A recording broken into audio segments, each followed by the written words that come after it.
Would you ask Mrs. Dexter to come back in, please?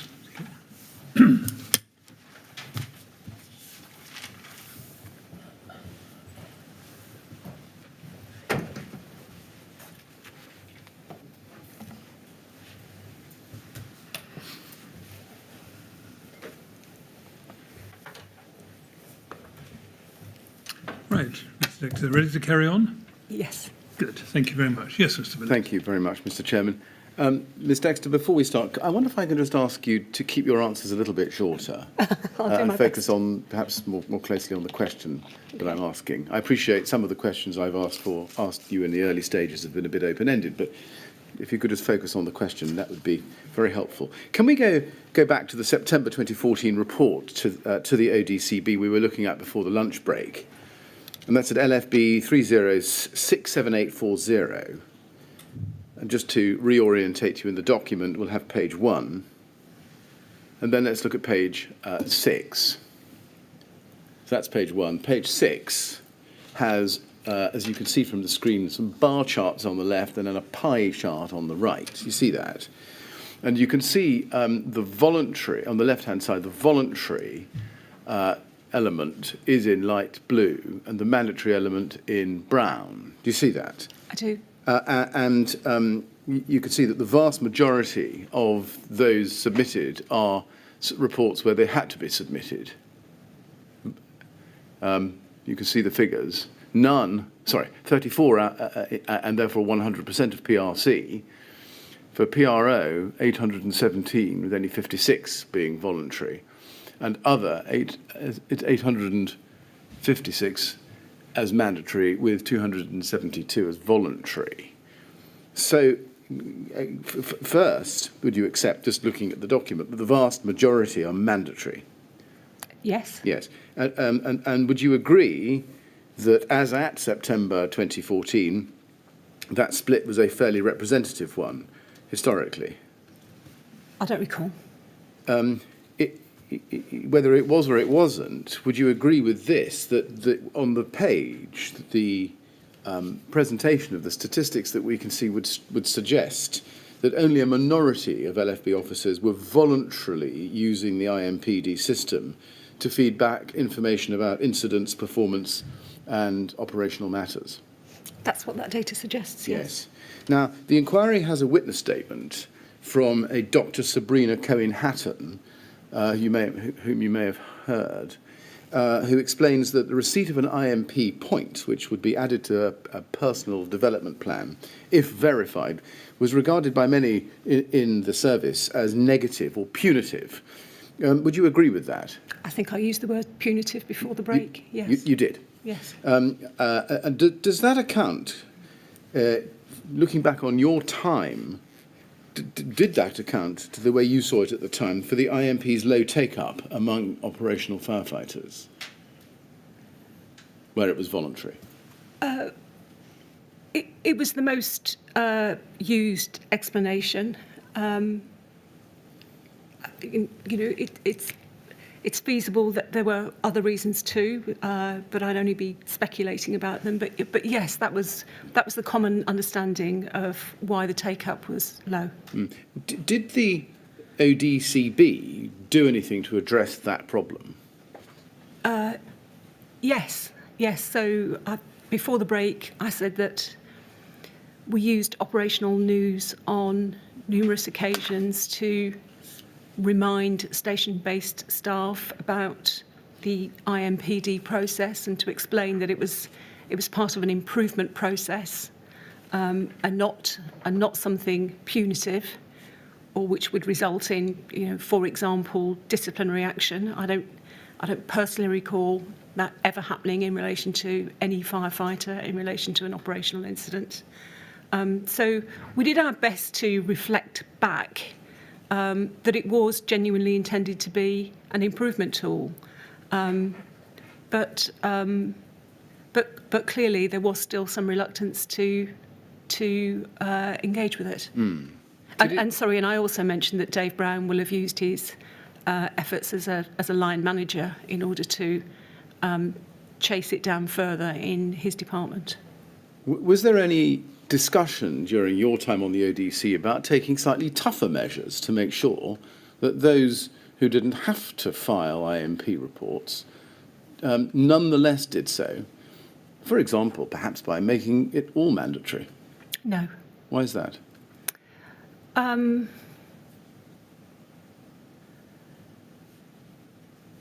Well, by making it all mandatory, by making it all a requirement. Do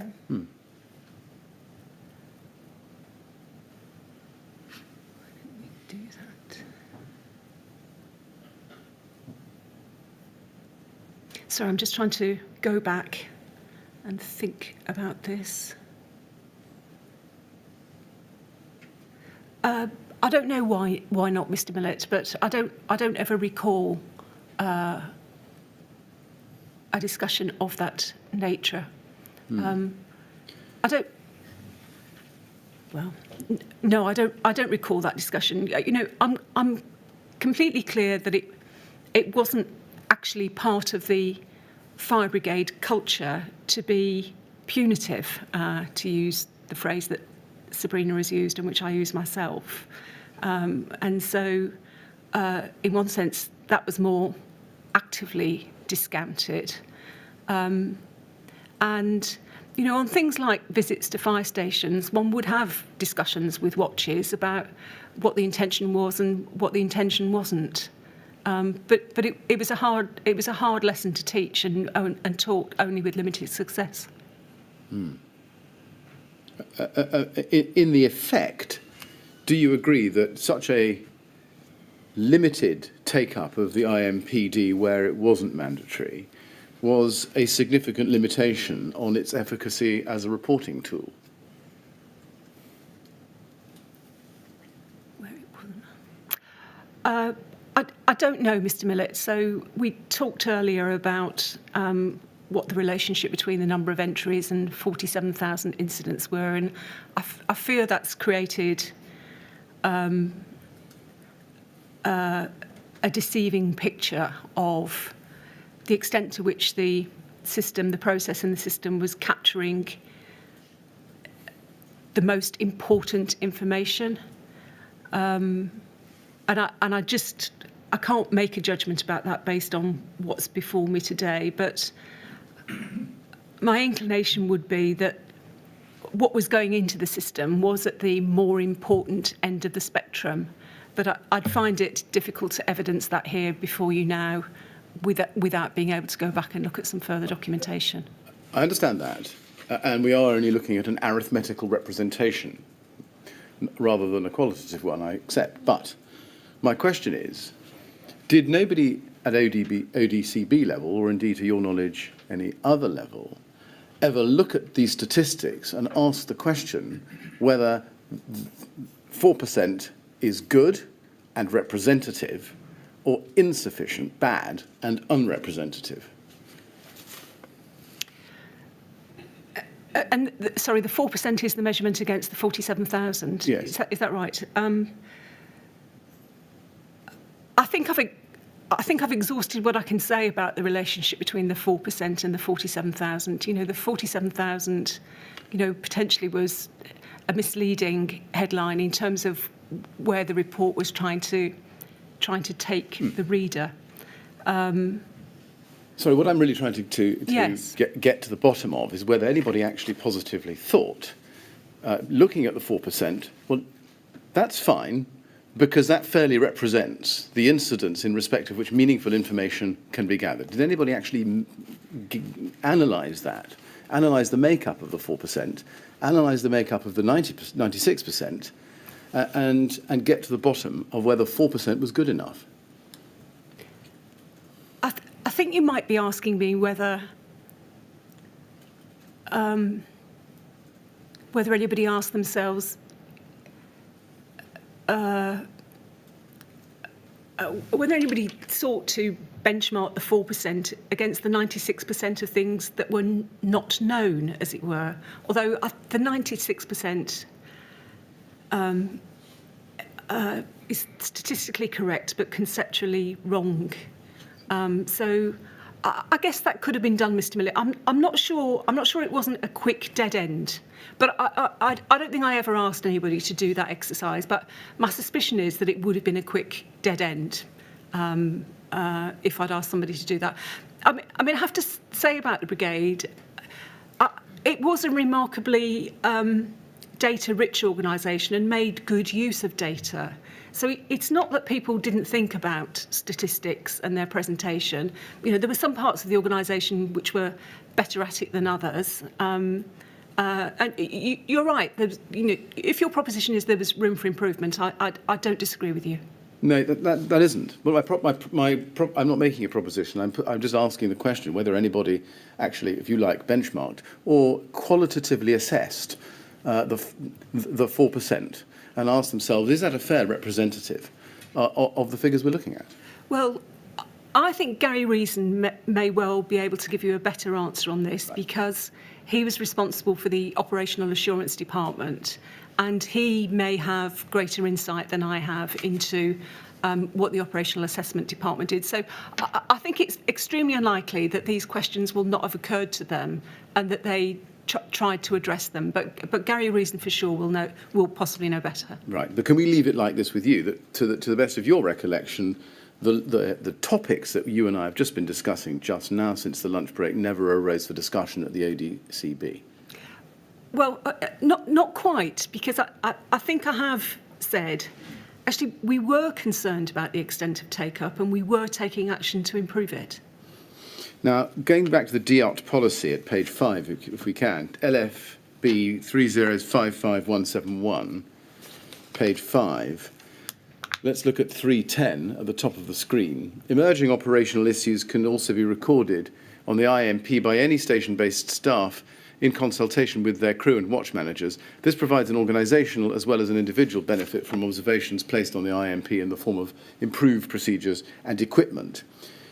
What type of emerging operational issue would you expect to be, or did you expect at the time, to be identified and recorded by a member of station-based staff?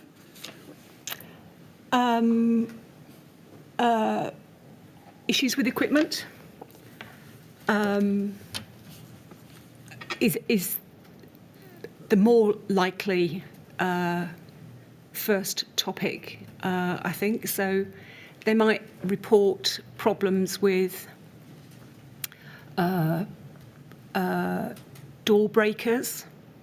They might report problems with Barry roving equipment. So I think station-based staff were reasonably vigorous about reporting what they felt were problems with, in particular, equipment.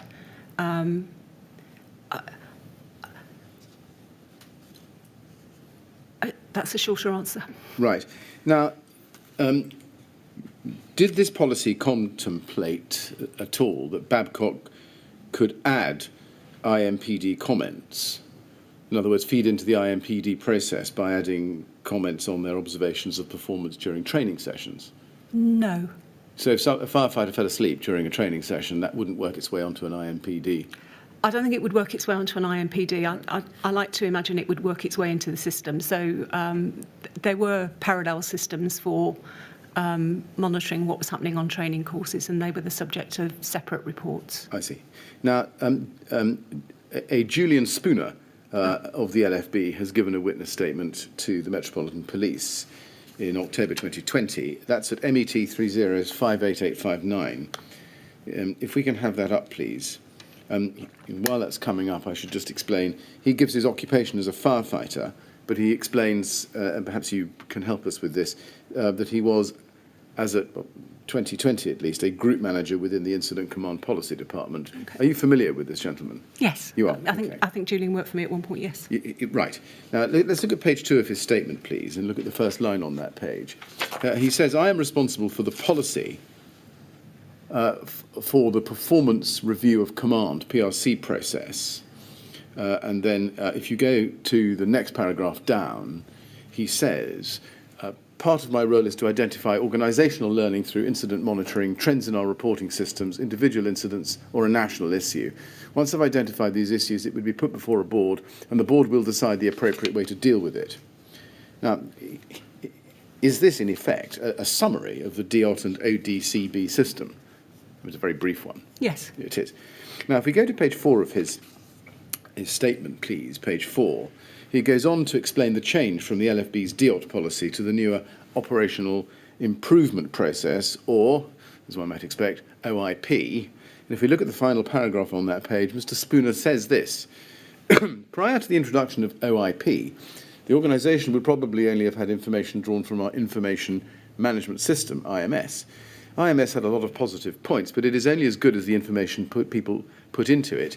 If Shepherd's Court wasn't entered multiple times to make it a trend, as the organisation looked at trends and not individual incidents necessarily, then the information wouldn't have been identified.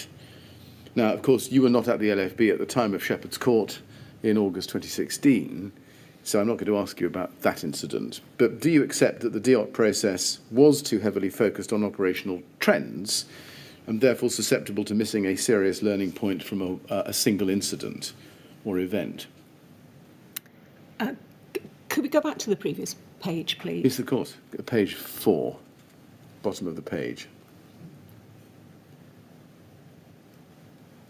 You might want perhaps to look at the paragraph just before the one I was showing you, which starts the Shepherd's Court fire as an example of where the information passed by the Fire Safety Department under the old process. Sorry, without seeing that final paragraph together, I'm just a bit unclear about whether Julian's view is about the limitations. Thank you. Okay, so I don't think I agree with Julian on this.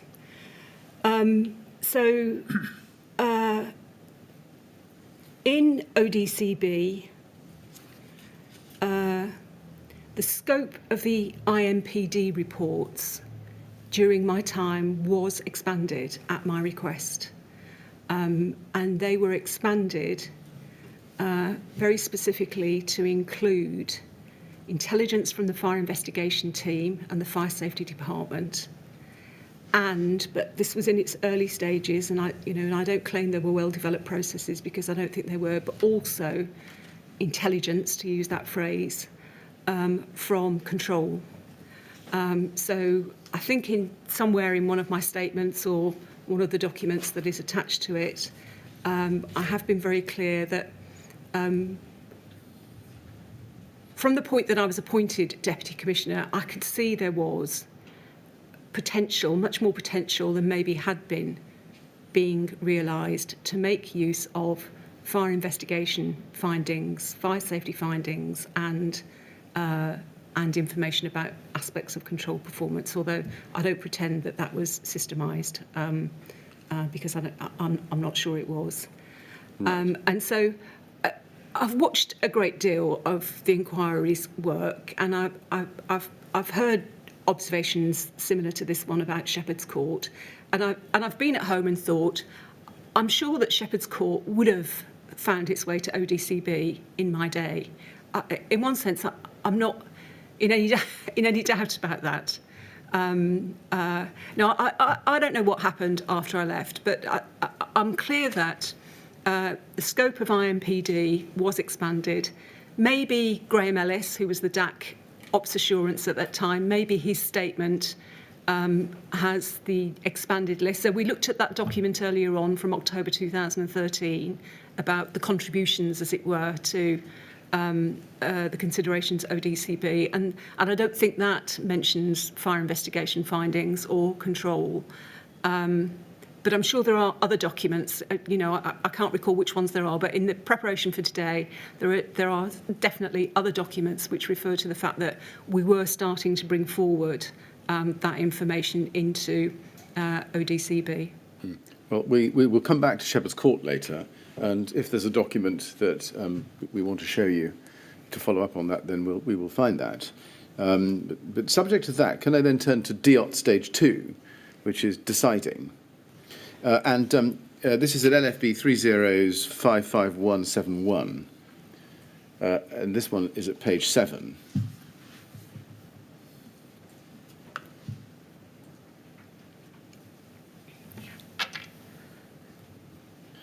And on page 7, under step 2 deciding, let's just look at 326 and 327.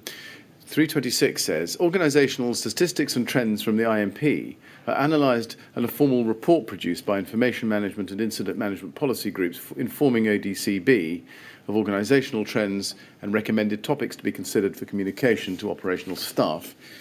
And then it says at 327, the ODCB report summarises the information described in section 3 and identifies the 8 most prominent subjects as well as any other significant trends to be included as articles within operational news at 6 monthly intervals, i.e. the March and September ODCB meetings. 4 or 5 operational themes are prioritised for inclusion within operational news based on performance and safety event data on a risk-assessed basis.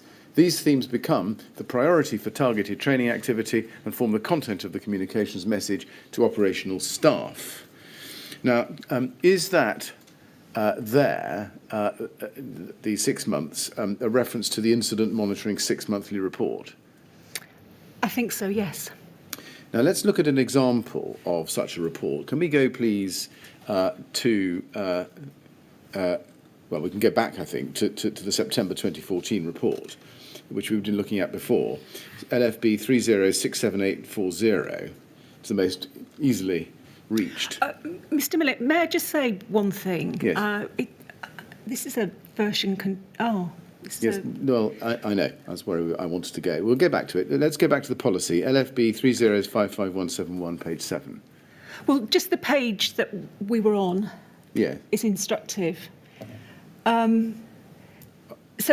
this version, I doubt that it's substantially different, but I just want to say that this version is not the version that was, as it were, in force when I was in post. So when I was in post, if you look at 328, there was no Assistant Commissioner Health and Safety. And interestingly, in the list of attendees or members here, it includes the Head of Information Management and Performance. Well, just pause there. Can we just look at the very bottom of the screen? Yeah. Go scroll down to the foot of the page, because you may not have spotted that this is issued on the 11th of April 2013. That's 2 years before you. I appreciate that's what it says, but I'm almost certain there was no Assistant Commissioner Health and Safety when I was in post, and the Head of Information Management when I was in post was the Head of Information Management Division, and he attended, as it were, upon invitation. So, I mean, he attended regularly, but he was not a member of ODCB. I say that only because there is something about version control and dates but I personally haven't been able to get to the bottom of it. Who drafted this? I don't know, Mr. Millett. I think this version comes... I mean, I don't know if you go to the back page, you can see, as I recall, the back page had a version control table. Yes, maybe... let's go to page 15. Because you wanted to make a point about it. To be fair to you, I'll show you the version history. Okay. So we can see certainly one amendment, which would be the predicted one for after I left. But you know, we did not have an Assistant Commissioner Health and Safety while I was chair of ODCB, and so that paragraph certainly does not reflect the position when I was in post. Right. It may be then that the issue date of 11th of April 2013 was the original issue date, and that what we're looking at is a set of subsequent versions, which would explain this. But leave that on one side. Can we then go to the document I wanted to go back to, LFB 3067840, please, which is the September 2014 report we were looking at before. Okay. Now, let's just go to the very start of that. I showed you this page. I didn't show you the summary. Let me do that now. This report for the September 2014 Operational Directorates Coordination Board, ODCB, outlines operational performance trends, individual, team and organisational, for the reporting periods of the quarter 4, 2013 to 14, and quarter 1, 2014 to 15, 1st January 2014 to 30th of June 2014. does that then, and it then sets out it compiled utilising data and information from the following sources, and there's a series of bullet points under that. Does that set out comprehensively all the DOT sources? I think so, yes. And of course that refers, as I said a few minutes ago, to contributions from fire investigations and control. Yeah. And is it right that it was the responsibility of the incident management policy team to analyse these sources and create this report for the ODCB to consider? Yes. Yes. Now, if we look at the bottom of the page, it says, and we need to scroll down, it says, for decision, ODCB is requested to consider the subject areas listed below and agree the topics to be featured in Operational News 28. In addition, ODCB is requested to agree which of the featured operational news articles should be accompanied by a dedicated training package or other training interventions. And then if we go over the page to page 2, we see a heading, Proposed Articles for Operational News 28. And it says under that, the following list identifies the subject areas which ODCB may wish to consider as the basis for articles in Operational News 28. And they're set out underneath that. Is it right to take from that the IMP report, or this report, in fact, was at the heart of the ODCB's decision making? Yes. Yes. Was that typical of the DOT process during your time as Deputy Commissioner? Yes. Now, can I just then show you Mr. Reason's statement at LFB 3032747, page 12, and on that page, let's go please to paragraph 42. Decisions relating to the selection of operational news. Can you see that? Yes. And he says this, decisions relating to the selection of operational news items were informed through detailed professional discussion relating to how frequently the development issue appeared in the performance data and the risk exposure stroke impact the issues presented to the Brigade. Therefore, items were sometimes chosen even though they only represented a small percentage of the issues reported. Issues that appeared in the report were not chosen for the next operational news publication, were maintained in a running log and brought to the next meeting of ODCB for consideration. This approach ensured no performance issue that had been captured in the incident management database and reported to ODCB was lost.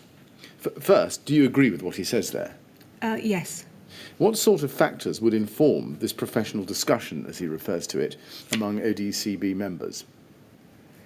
The risk to firefighters. So I was only able to briefly scan the page we looked at previously in the IMPD report, which addressed the topic of news items for Ops News 28. But from that brief view of it, I think it recommended an item on PPE because of concerns that a small number of people were experiencing, I don't know if it used the words heat exhaustion, but were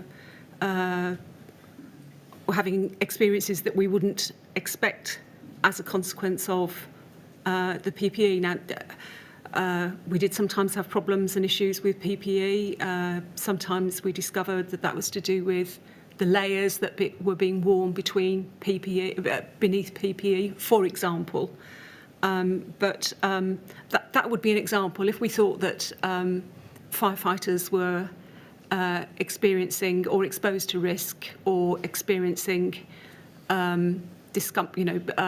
unintended discomfort from their experience of wearing PPE, we might want to say something, for example, about the number of layers or the combination of layers to be worn beneath the PPE. So that's an example where of something where the problem might not have presented often, but we'd want to address it anyway. So risk to firefighters was certainly high on the agenda. Operational risk more widely. So I don't know. I think we've probably had a feature on what I would describe in what I hope are lay terms, exploding manholes. We had a period in London where that seemed to happen with unexpected frequency, and there were some things we wanted to say to fire crews about the risks associated with an event like that. Some of it was seasonal. We might want to say something about barbecues on balconies during hot summer seasons. So it was a combination of factors. Now, I showed you Mr. Reason's statement where he had said that there was a running log kept of matters which were not chosen for the next operational news. I read that out to you, and you agreed with it. He has provided us with a second statement in which he said that that was a mistake, and there in fact wasn't such a log. Are you able to help? Is he right in his recollection or wrong, do you think? I can show you his statement if you want me to show it to you. I don't think I can help, no. Right.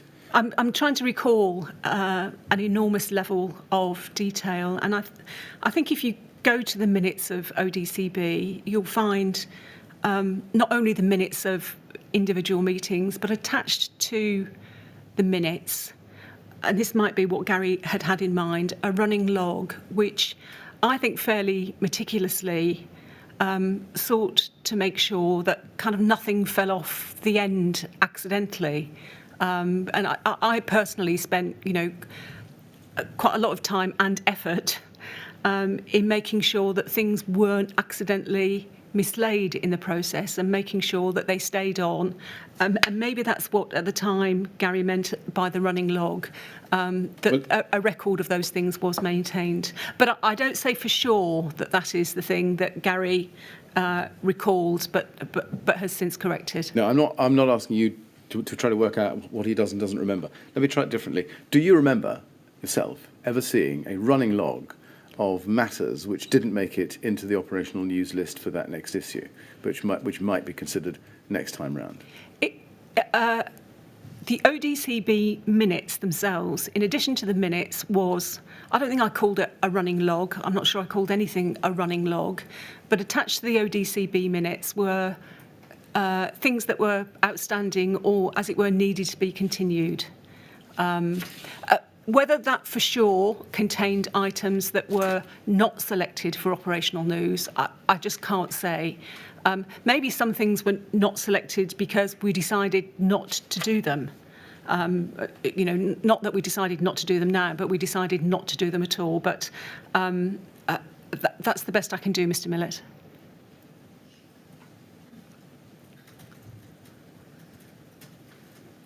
Now, let's go to step 3.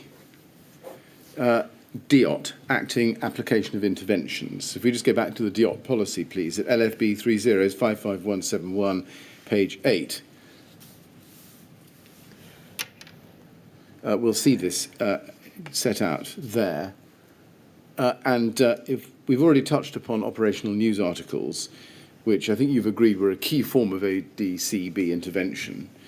Is it right that the Incident Management Policy Group sitting within the Operational Assurance Department was responsible for drafting the operational news articles? I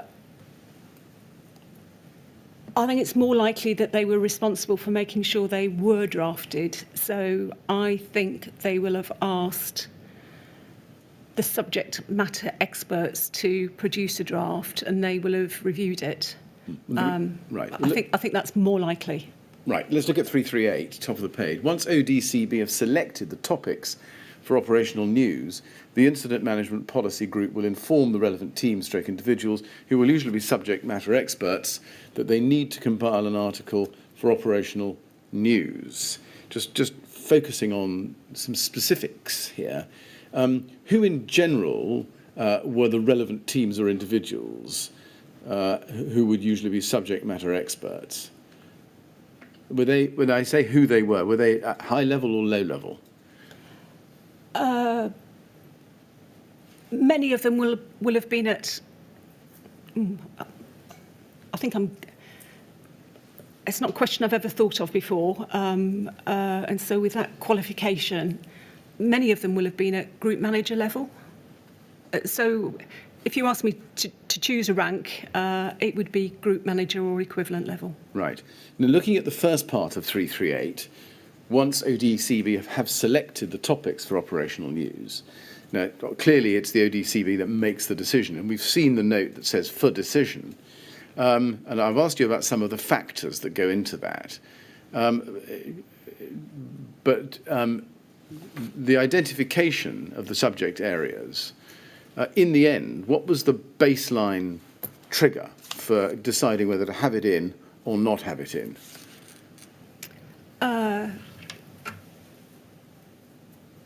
The risk of injury to firefighters. To firefighters? Yes. Sorry, I didn't understand your question as asking me to choose one. Well, let's go back and do this by way of example, perhaps, without getting drawn into whether they're good or bad examples. Can we go back to the September report we were looking at, September 2014 at LFB 3067840? And on page 2, we can see there, as I've shown you already, proposed articles for Operational News 28. And there's a list of 3. PPE is 1. 2 is, if you scroll down, fire investigation, removal of samples from the fire ground. And over the page, the 3rd is fires in basements and voids in commercial buildings. The list actually goes on, in fact, to some others. There are 2 others: ventilation-induced fire spread and refreshment and rehydration at incidents. Now, that's the 5. There's a list of 5 there. You can now see them. How were those selected and others left behind? What was the key litmus test, if I can put it that way, which decided that those should go into Operational News 28 and others would have to wait? There wasn't. I don't think there was one thing, Mr. Millett. I think I wouldn't be being truthful if I said there was one thing. So if 6 items came as propositions, ODCB as a group would consider them and would take into account a number of factors. So risk to firefighters would always be high on the list. We didn't want firefighters to be avoidably injured in incidents. Exposure to health and safety prosecution might be, for the organisation, might be another.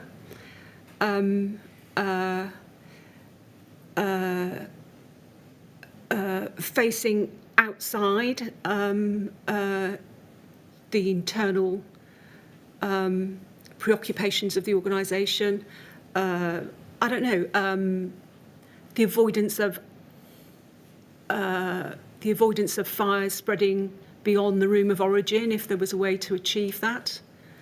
The avoidance of unnecessary cutting away, if that was possible. I'm making up these examples because there's a speculative. No, that would be unfair. It's not a speculative aspect to your question, but it was a wide spectrum of things, and I think it's important to say that at ODCB were 8 of the most experienced fire officers in the country. You know, there were London Fire Brigade directors and assistant commissioners with, in a combined sense, hundreds of years of experience before them. And I know in the fire service there's considerable concern about skills fade, but London is still a relatively busy fire brigade. And these people had enormous experience.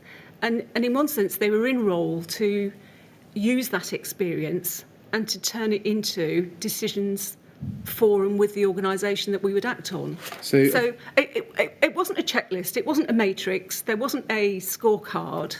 It was taking the evidence that, in this case, Graham Ellis put before us, and then reaching a view about it. And Graham would be there in this case himself, and he's a very forceful and very experienced individual and would have a substantial contribution to make to the discussion. So can we summarise your answer perhaps like this, that the selection of articles for operational news was based on really judgment and discretion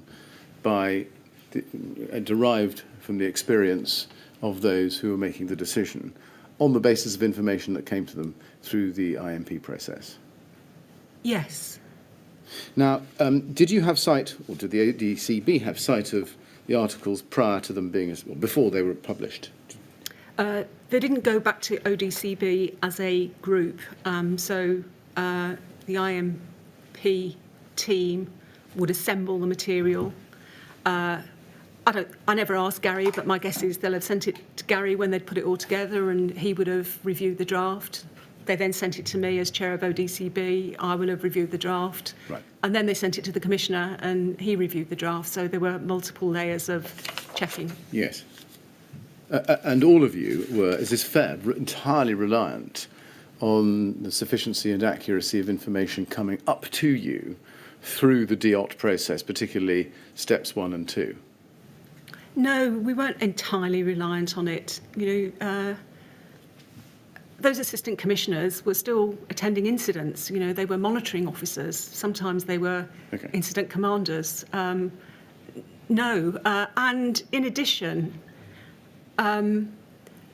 we've not mentioned senior accident investigation reports, but they were, crucially important documents in terms of understanding what happened at some incidents where firefighters did acquire, very serious injuries. So there was a whole breadth of information or experience outside ODCB as well as inside ODCB. So, yes, and we saw the list of things that ODCB would consider, and the first one on the list, I think, was the SAI. Yes. So would that tell us that when selecting articles for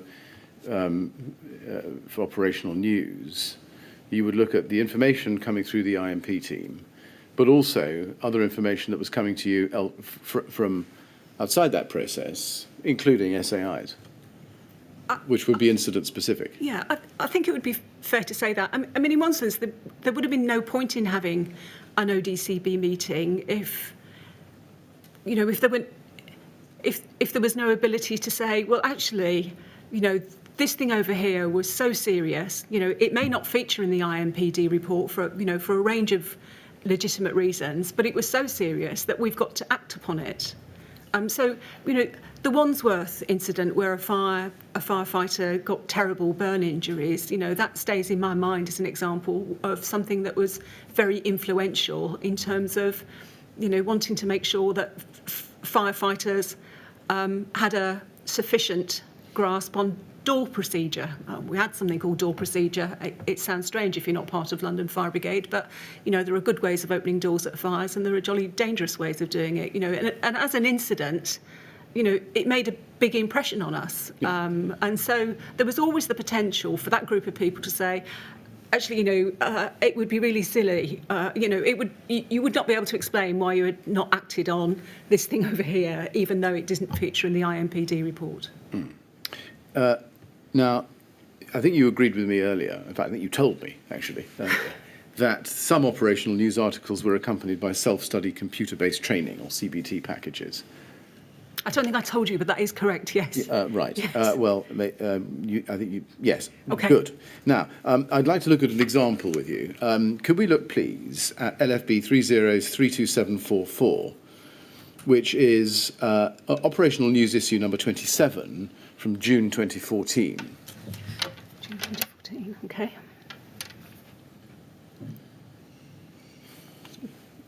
I'll just take this quite quickly if I can. There are 10 articles in this issue, take that from me. And if we go to page 5, we can see that there are articles which relate both to fire survival guidance and the incident monitoring process database. You see that on the page. Yeah. And on page 8, if we go to that, on the last page of the letter, there's a section which is headed watch training packages, and there are some watch training packages set out. And there's a list of 10 articles in a table. And it's colour-coded, which says, and it just help me with this, just confirm, red's used to show that training is mandatory and that new training material is available. Amber is used to show that training is mandatory, but existing training materials should be used. Is that right? Yes, Looks so like it. before this, there'd also been a green category, but I think we decided to drop that. Well, there is a green, and that would Oh, is there? signify, not in this one, but Okay. there was a green, which would signify that training was optional. Yes. Yeah. How was it decided whether training would be mandatory or optional? I could be wrong, Mr. Millett, but I think we moved to everything was mandatory. I could be wrong, but I think after a period of time, you won't find any green entries in operational news. I could be wrong, but that's my recollection. Now, if you look at the first entry, on this table, it shows that messages from incidents, that's coloured red to show that it had mandatory new training, doesn't it? Yes. And the second column shows that the training consisted of an article and a CPD package on big learning. Is that big learning or BIG learning? Where is that, Mr. Millett? It's the Oh, pink. big learning, yes. Big learning vocabulary has come to me during the inquiry. If we were using it before I left, Right. nobody used it in front of me. It is big learning, I think. How did the OD... Well, sorry, let me take a step back. Who made the decision at the point in time when this document was created, so this is June 2014, whether the training would be mandatory or optional, or is it that by this point it was all mandatory? I think it was. I'm sorry, and of course, big learning obviously was in use when I was there because this was June 2014. I Yes. see. Yes. And how did? Well, who was it who decided whether articles warranted a bespoke CBT package or not? Was that the ODCB? A bespoke package. ODCB would be made aware of where there were existing training packages or where there was a hole, as it were, there was nothing. And ODCB would decide, based on advice, I think from the AC training and subsequently Babcock, that based on our objectives for that issue, that an existing training package needed to be updated or amended or added to, and where there wasn't an existing training package, there would be a need to develop a new one. Right. To be fair to you, Gary Reason says in his second statement that in fact the incident management policy team would decide whether there would be an accompanying CBT package. Does that accord with your recollection? Well, Gary, it's probably in the same report, and that would be their recommendation. Yes, in formal terms, ODCB would decide. I'm sure we could have said, I don't think we ever did, but actually, no, we won't do that. But it was available to us to do so. Right. Let's look at his statement, his second statement. That's at LFB 30677846. And let's go to page 19. Paragraph 35, he says, and let's pick it up 7 lines down.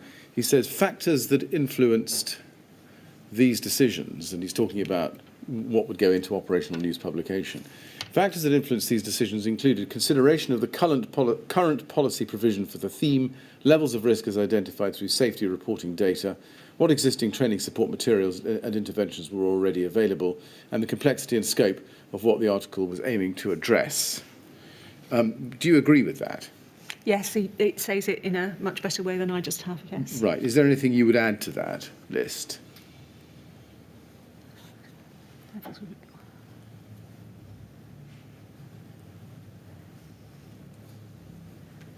No, there isn't anything I'd add, no. Then 2 lines on, he goes on to say, the board were all also mindful, do you see, it says the board were also mindful that the training generated through the operational news publication needed to be completed within 3 months and was in addition to all of the core risk critical training that was already mandated through the development and maintenance of operational professionalism DAMOP policy. I'm not asking you to interpret his words, but was it the case that in practice the ODCB was quite restrained in its approach to developing additional CBT packages to accompany operational news? I don't think so, no. No, no, but But London Fire Brigade is policy rich, which is not to say there aren't improvements and there aren't gaps, but there are. If somebody adds up the number of extant policies, I'm sure it's in the hundreds. And there were many, many training packages that went with many of those policies.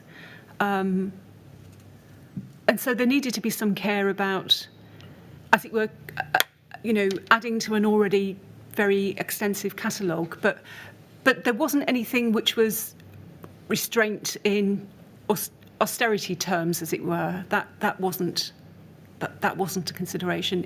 If we needed it, we needed it. Right.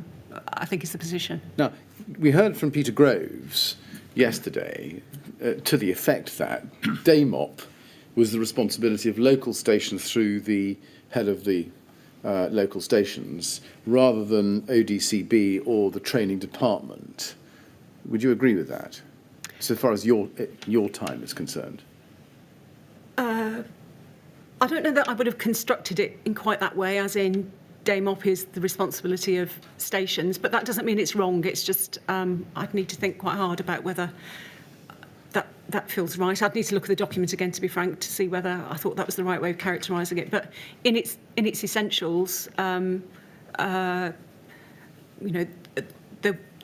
was training at training venues, and there was training at stations. Yes. Yeah.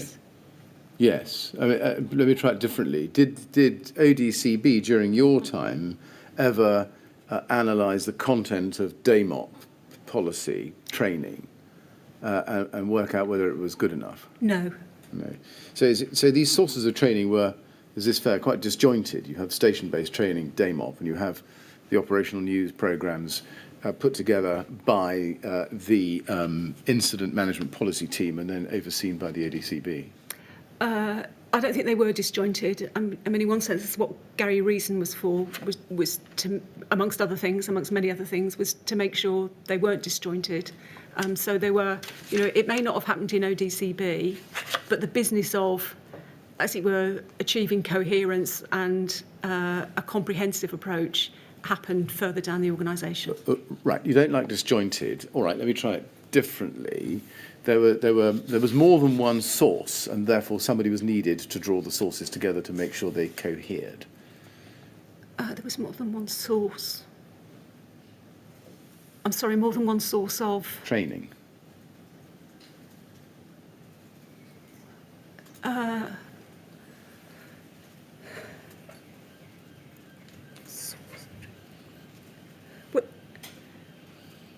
More than one source of. Well, let me try. You're struggling with it. Let me try and help. I thought we established this. We have DAMOP and stations. Yes. And we have ODCB and the incident management policy team, and Gary Reason sitting in the middle to make sure they cohered. Yes. Factually, is that right? During your time? Yes. Thank you. Now let's go to the next page, please, of his statement, page 20, paragraph 36. He says, the board was also mindful that the investment in new training materials or solutions should be proportionate to the performance issue identified. This included understanding the resource commitments that would be placed on both the lead brigade department and on Babcock in terms of producing the article and working to develop the associated training material. Now, I show you that. Let me give you something else. Peter Groves told us yesterday, and I summarise, that the TCAP process was cumbersome, and that developing training packages could be a resource and time intensive process. Do you agree with that? I didn't have any personal involvement in TCAP, but by reputation, it was resource intensive. So I heard many colleagues complain about it. Do you agree with what Mr. Reason says at paragraph 36 on the screen there in front of you? I'm not sure I do, actually. What do you not agree with? Maybe in ODTB, Gary Reason was sitting thinking, oh my goodness, how are we going to do this thing that ODCB are on the verge of deciding they want to do? Maybe as the manager for that function, he was worrying about how are we going to achieve that. But I can't say I can bring to mind an example where we had a discussion about whether we could, in terms, afford to do something or not. I genuinely don't remember myself that there was some kind of rationing process. I think it's entirely, I have been a senior manager. I'm sure that it's entirely plausible that, outside of ODCB, there was somebody managing a rationing process and having to bring it back. But the rationing process as such was not happening within ODCB. I think we were unconstrained in being able to say, we want this, or we want this, or we want this. And I don't recall any examples of either the AC training before the externalisation or Babcock coming back and saying, oh, but that's impossible, you've only got 10 trading days left, or anything like that. So does it come to this, that you don't recall any discussion at the ODCB along the lines that investment in new training materials or solutions needed to be proportionate to the performance issue identified, as he says, or something of which you were mindful? I think the statement is true, but I don't know that I would attach the words "the board was mindful." I don't know how Right. Gary, knows the board was mindful of that in particular. Right. Was the board, ODCB that is, at any point dissuaded from producing as many training packages as it would have liked by any factors such as resource availability, proportionality or cost? I don't think so. I don't recall any examples of that being the case. But that's, that could be about memory and recollection and today. But no, I don't think so, Mr. Millett, no. Right. Now, Mr. Groves also referred to the concept of a training burden, I think it was the word he used, and to the fact that, as he said, you couldn't release everybody to do all of that training at the time.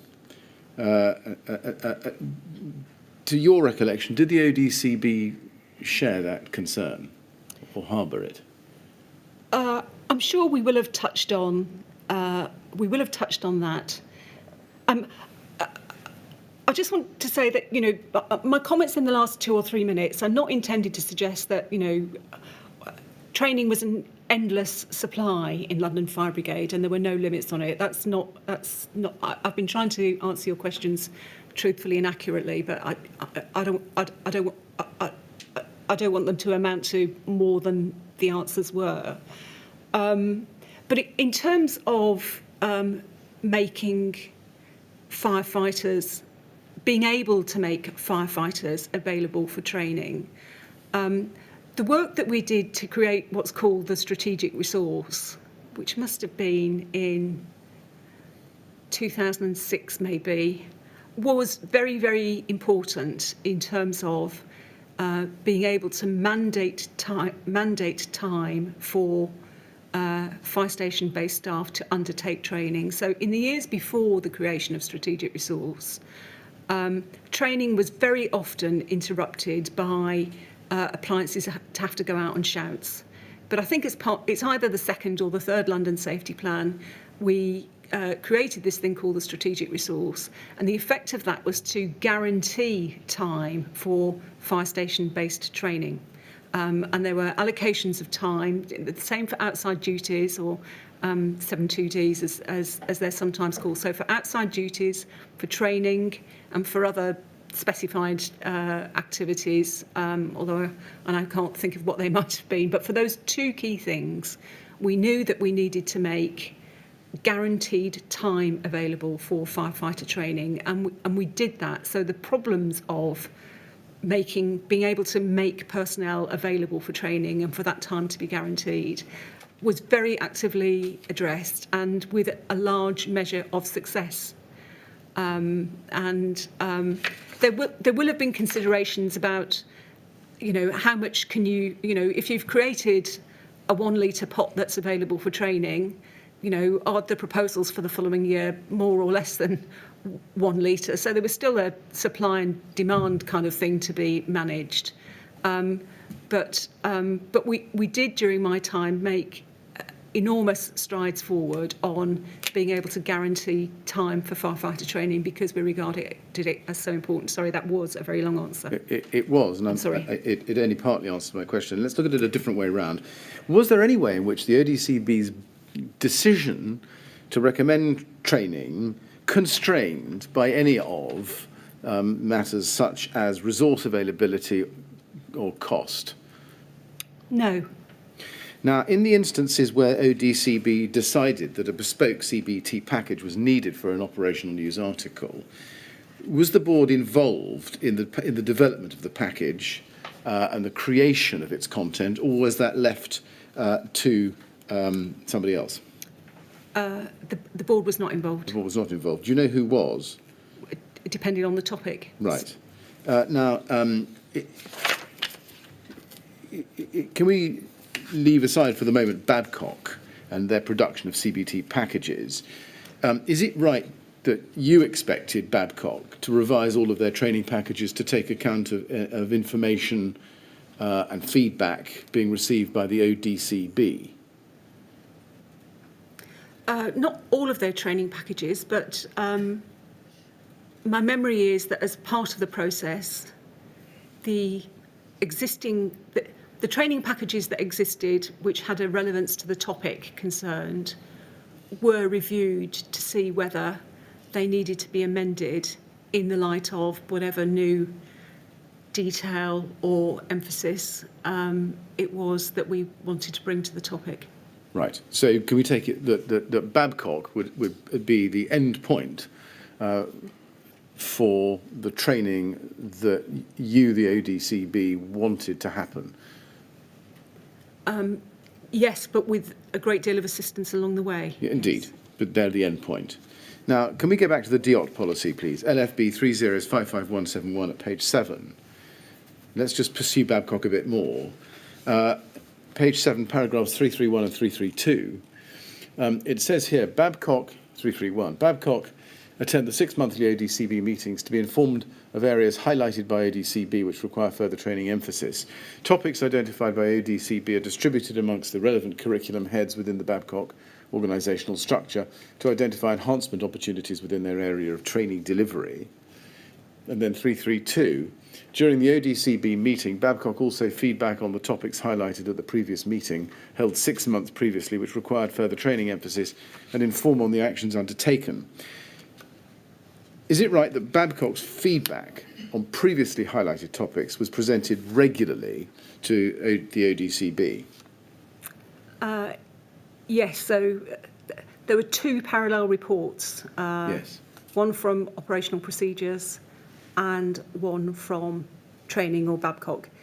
It's possible that in the early years or the first year of Babcock being in position that there were problems with that. So if you pointed me to a gap in that in Babcock's early days, I wouldn't be surprised. But they did grasp the requirement and the approach, and that was implemented. Right. I think the next document I'm going to show you may be an example of that. Can we please go to LFB 30678008?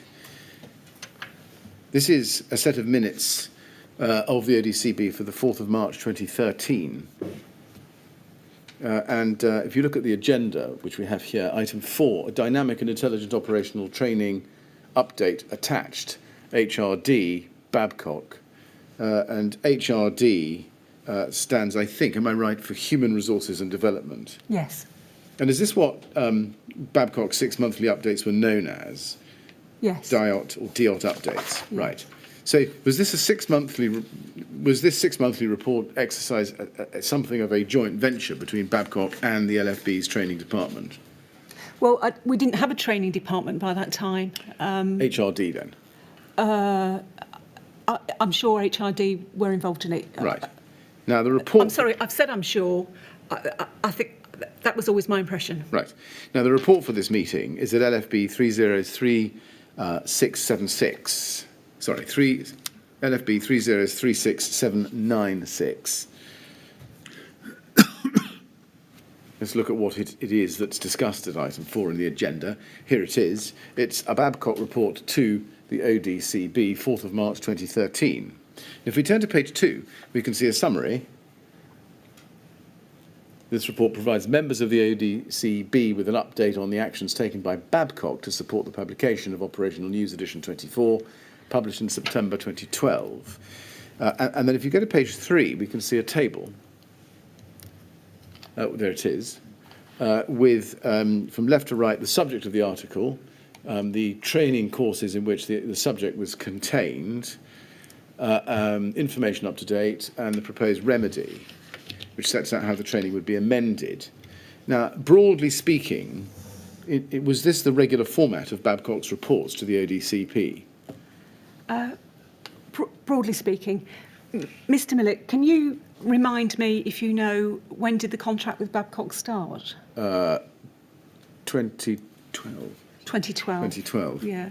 I mean, I think I've just said in terms, you know, that they did grasp the requirement, but it wasn't brilliant at the beginning. So I was only asking because I was wondering how close to the beginning this was, and I can't remember.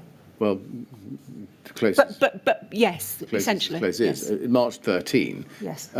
My question is, on the basis that this was broadly speaking the regular format of Yeah. the way in which Babcock's reports were presented to you, did the ODCB scrutinise the content of these reports closely, or were they simply taken at face value? No, I think they were scrutinised.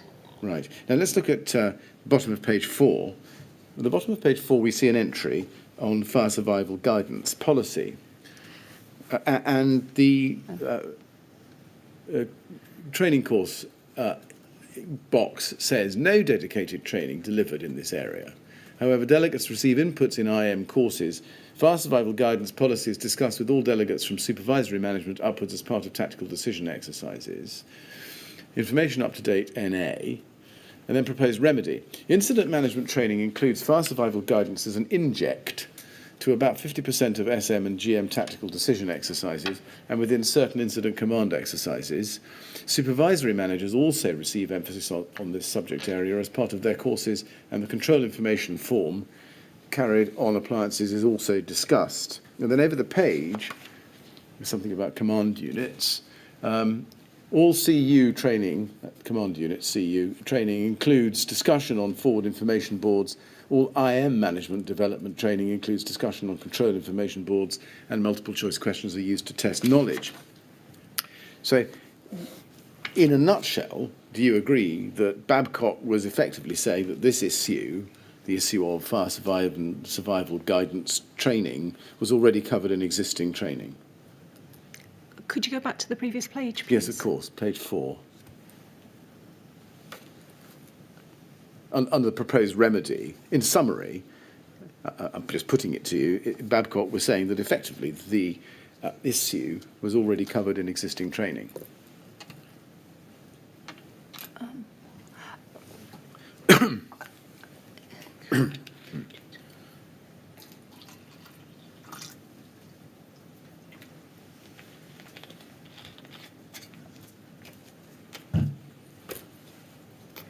I mean, it says what it says, and I'm just asking you to agree with the summary. Could you go back to page 2, please? Yes, can we go back to page 2? Okay. Sorry, I'm back to whatever the page was. Page 4, is it? Or it's different? Sorry, what? Back to the table, I'm sorry. Back to the Right. table. Back to the table, page 3, I think, there. So your question is, were Babcock saying it's already covered? Sorry, page 4 is what I want, page 4, yes. Yes, fire survival guidance Okay. policy, proposed remedy. Basically, they're saying, aren't they, this issue is already covered in existing training. Do you accept that?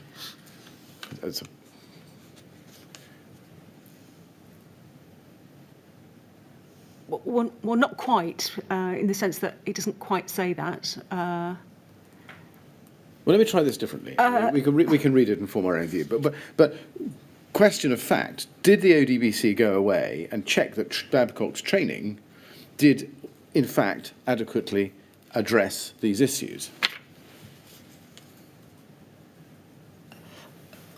Well, look, the question of this document, so I can't remember how it was received at ODCB, but I have, before being invited to do so, been frank with you, that they got off to a shaky start with these reports, and they improved over time.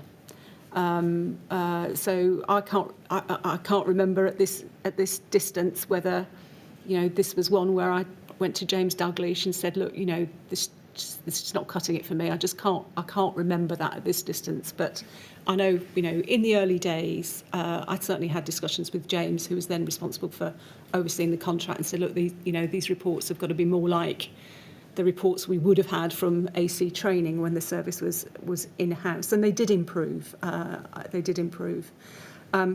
I cannot remember how this report in March 2013 was received at ODCB, but I feel I can say that if we had any doubt about what Babcock were claiming in this area of training, we would have gone away and checked it. We wouldn't have taken it on face value and just passed on. Now, do you remember whether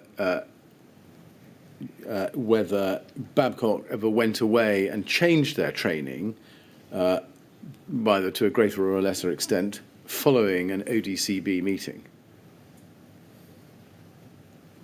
I don't know, no. You don't know? No. Because this report gets presented, Yes. presumably there's discussion at the Yes. meeting. Do you remember an instance where Babcock, as a result of what was discussed at that meeting, went away and enhanced or narrowed their training? I think it's more likely, Mr. Millett, that by the time that Babcock were coming back to us to say, this is what we've reviewed and this is what we propose to do, that was as it were at the end of the production line rather than early on. So I think that they'll have gone away from ODCB and they'll have done their own piece of work, and they'll have come back and liaised with James Dalgleish and or Peter Groves and all the subject matter experts and said, this is what we're minded to say, is that doing it for you? And those people will have said yes or no. So by the time this got back to ODCB,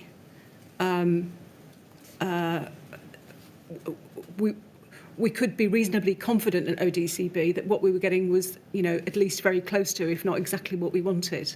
But if these reports weren't noted for information, they were scrutinised. They were important parts of the process. Well, I may come back to that in due course. Let's just look at some minutes for the ODCB from July 2014. LFB 3040719. And if we look at the first page, you can see that the date of the meeting is the 30th of July, 2014. You are there in the chair, and you can see who is present. And if we go to page, if we go to a little bit lower down the screen, same page, item 6, notes of the meeting 16th of June, IMPD exception report. Can you see that? Yes. You can see a note under item 4, which says the DCFEP, just pausing there, am I right that that's me? That's you, Yes, yeah, yes. the Deputy Commissioner, requested that a record is kept from when issues regarding training are raised and when they are implemented as a training solution. She suggested that the two actions detailed at item 4 should be tracked through the system. It was agreed that the HOOA, the head, I think, is of operational assurance, would monitor progress. First question, why did you consider that a record needed to be kept from when issues regarding training were raised to when they were implemented as a training solution? Because I wanted some assurance about it. And you wanted some assurances about it, but was there a particular problem that you were seeking to solve by that proposal? I don't remember. I don't remember that, but I will have asked for some monitoring because a concern had occurred to me. And do you remember what that was? No. You don't. Now, can we then go back to the DIOT policy? Well, before I do, was a record-keeping system actually implemented? Do you know? I like to hope so, but I don't know for sure. You don't know for sure, and therefore you can't tell us when, if it was? When it was implemented, no, I'm sorry. No. In your experience, and it's a very general point or question, how speedily did Babcock action training issues when the ODCB had identified them? Well, given that given that they had to report back Every 6 months. every 6 months, I imagine they were relatively higher priority items because, you know, I don't think they found ODCB easy or complacent. You know, ODCB was the most difficult thing I did in London Fire Brigade, without a doubt. You know, it was difficult work, and it was intricate, and it took a lot of effort and detail, and they saw that when they came to ODCB. So, you know, they came back at the following meeting, which was the expectation. Now, can we go back to the DOT policy at LFB 3055171 and now go to page 8? Mr. Chairman, I'm just looking at the time, actually, before we go on to that document. Maybe now is a convenient moment for the break. Well, if you're going to a new document or a new line of Well, I'm going to an old document, but a new part of it. Yeah, all right. I think it's time we had a break in the afternoon. So we'll stop there. We'll come back at 25 to 4, please. And again, please don't talk to anyone about your evidence when you're out of the room. All right? Good. Thank you very much. We'd like to go with the usher then, please.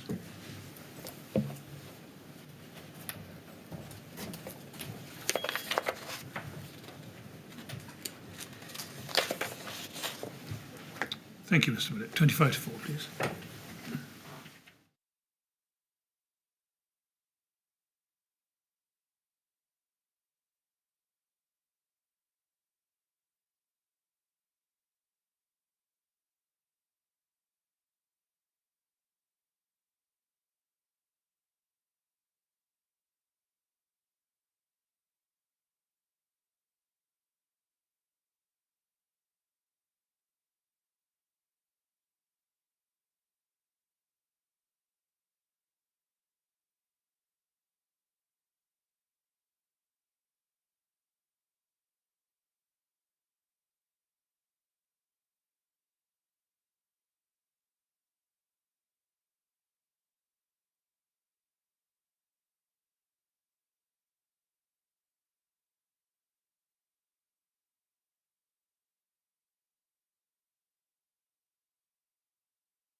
Yes, we'll ask Mrs. Dexter to come back in, please.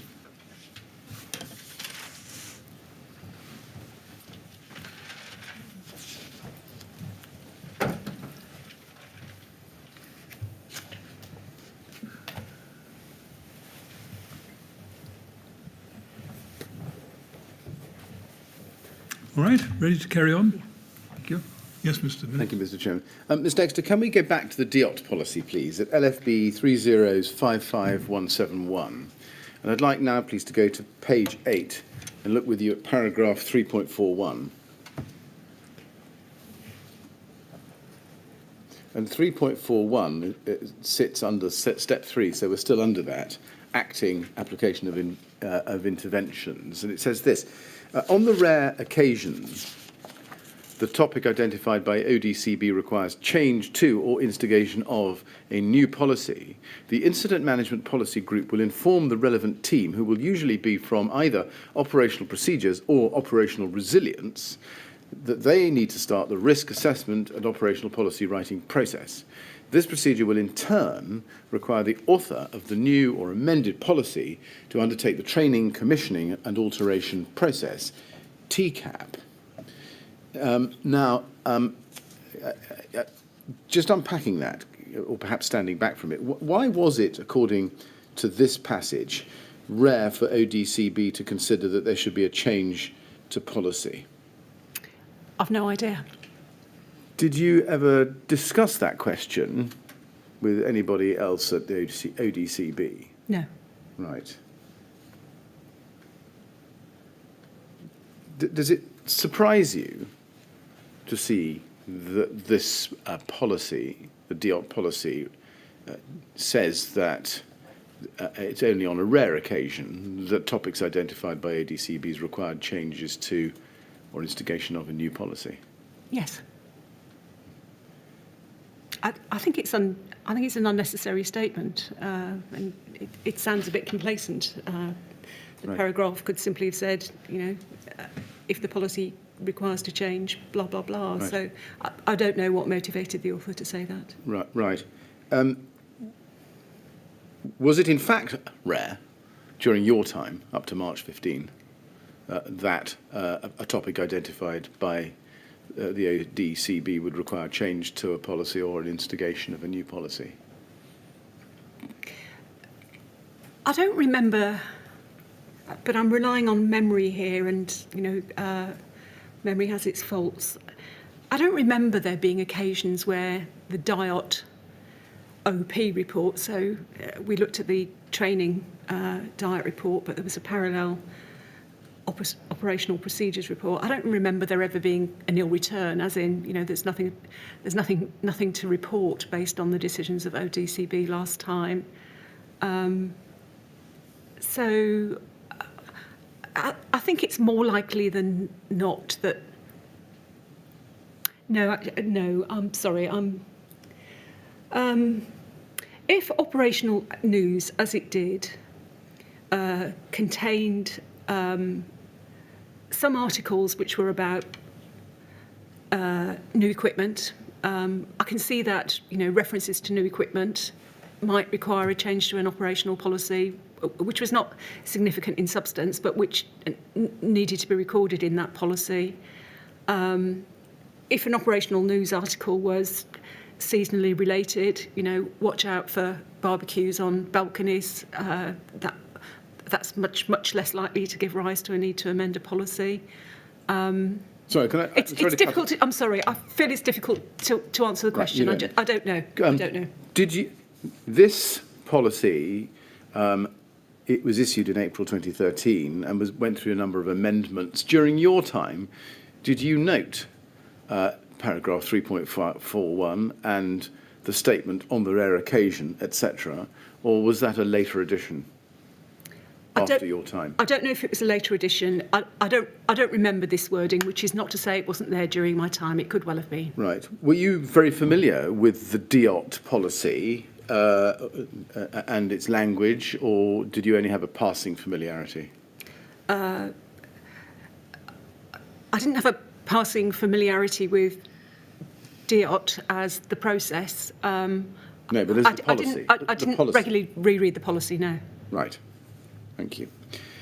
Now, the process we've gone through so far of DIOT, we've got to stage 3, collating information through the DIOT sources, identifying operational news articles, considering consequential changes to training and policy over the 6-month period. It is what it is. How long on average did it take, on average, from an issue being identified to it being addressed in a training package or a policy? I don't know. Right. A year? More than a year? I don't know. Right. Now let's go to LFB 3045960.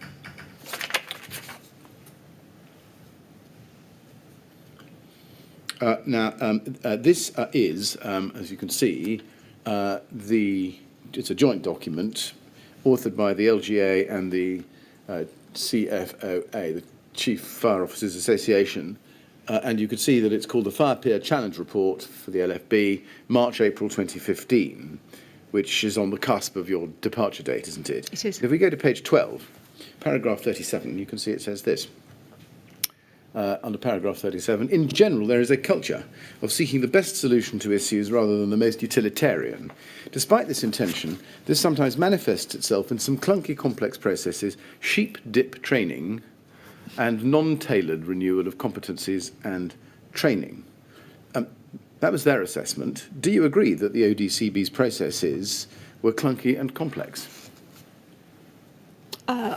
I agree they were complex, but I believe necessarily so. I don't believe they were clunky. Do you agree that its main output to operational firefighters, namely operational news, could only ever provide generic and superficial training for officers on the ground? No. You don't agree with the expression sheep dip training, then? No. You don't agree that they were non-tailored renewal of competencies and training? No. Did you ever see this document at the time? No. Right.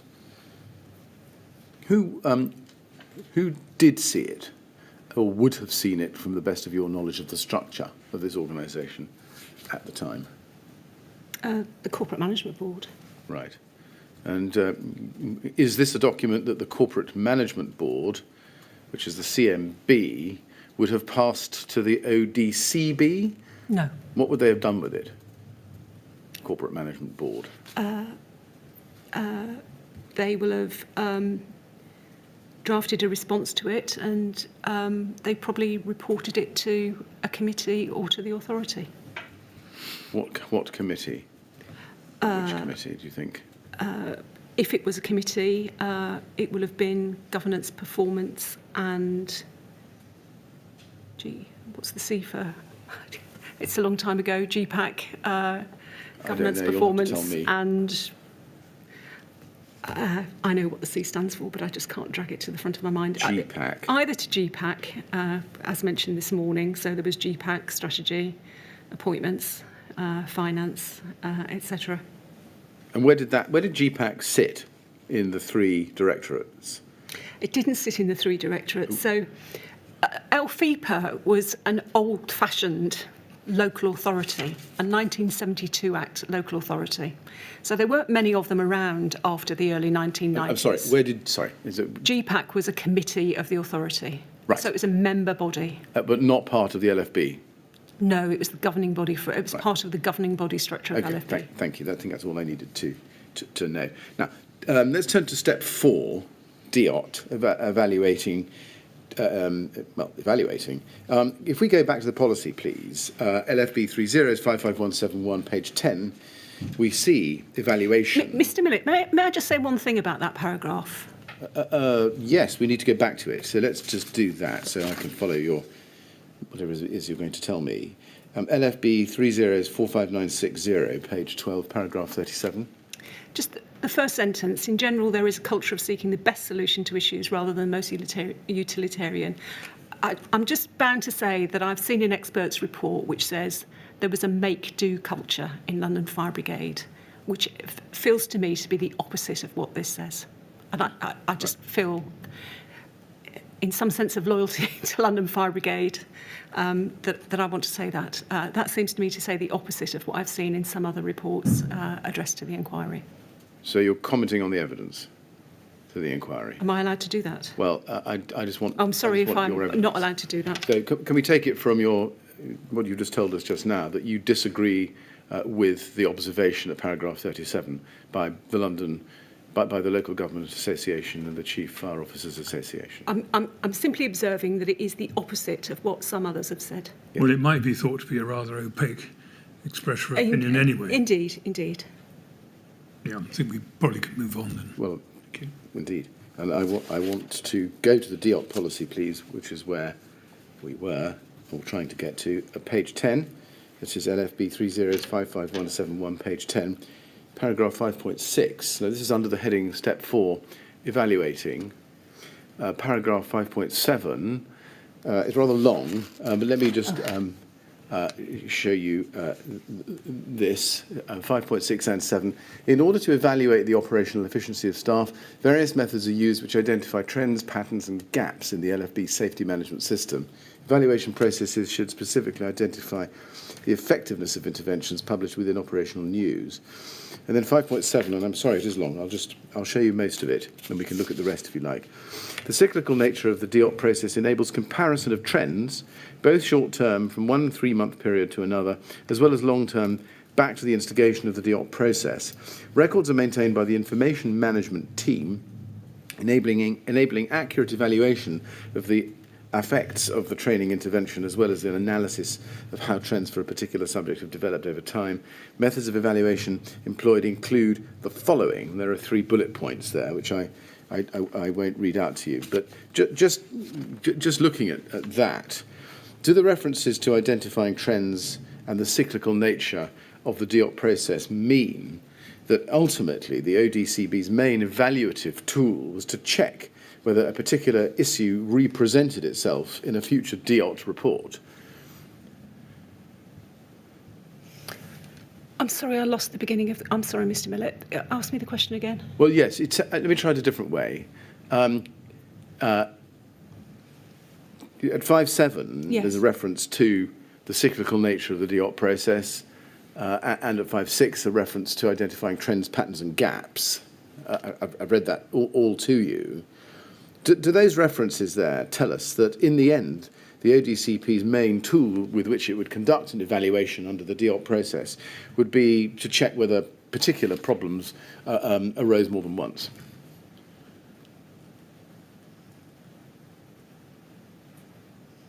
Oh, let me just think.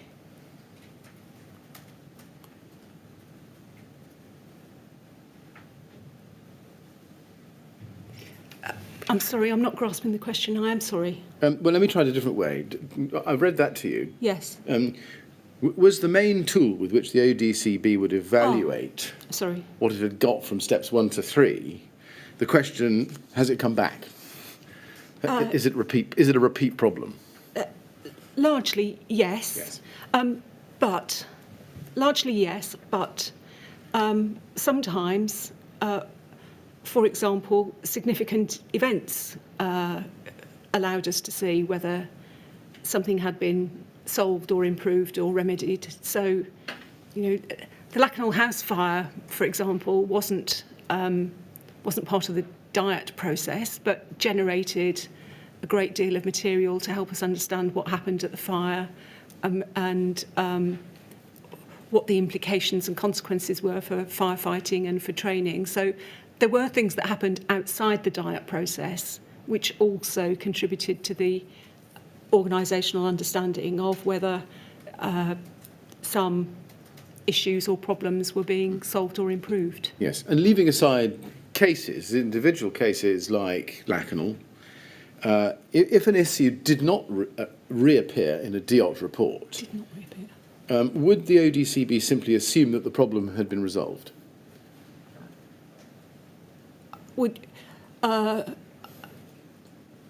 don't think any of us ever assumed that anything would never occur again. It's just not that kind of organisation. They do the scope of what they do day in, day out is, it is broad and wide. So there were no assumptions that something was good or great because you didn't see any evidence to the contrary. I don't think we took anything for granted.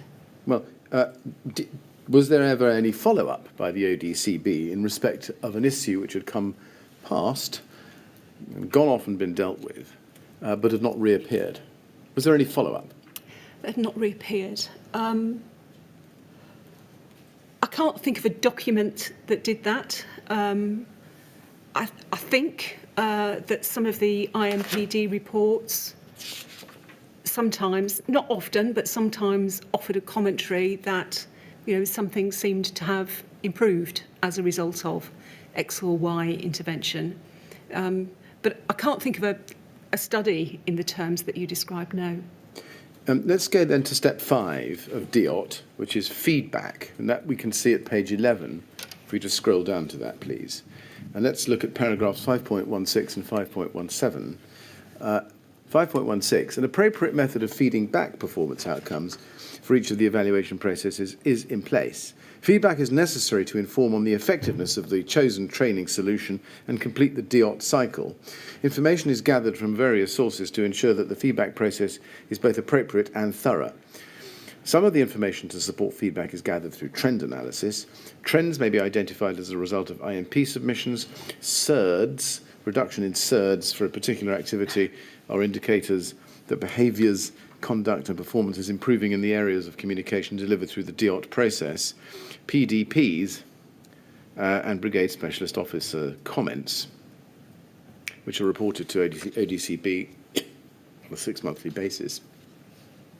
This comparison enables the effects of training interventions on the behaviours of operational staff to be monitored. Just help me, what are SIRDs, please? They're safety events. So Right. I think SIRD is the Safety Event Recording Database. Right.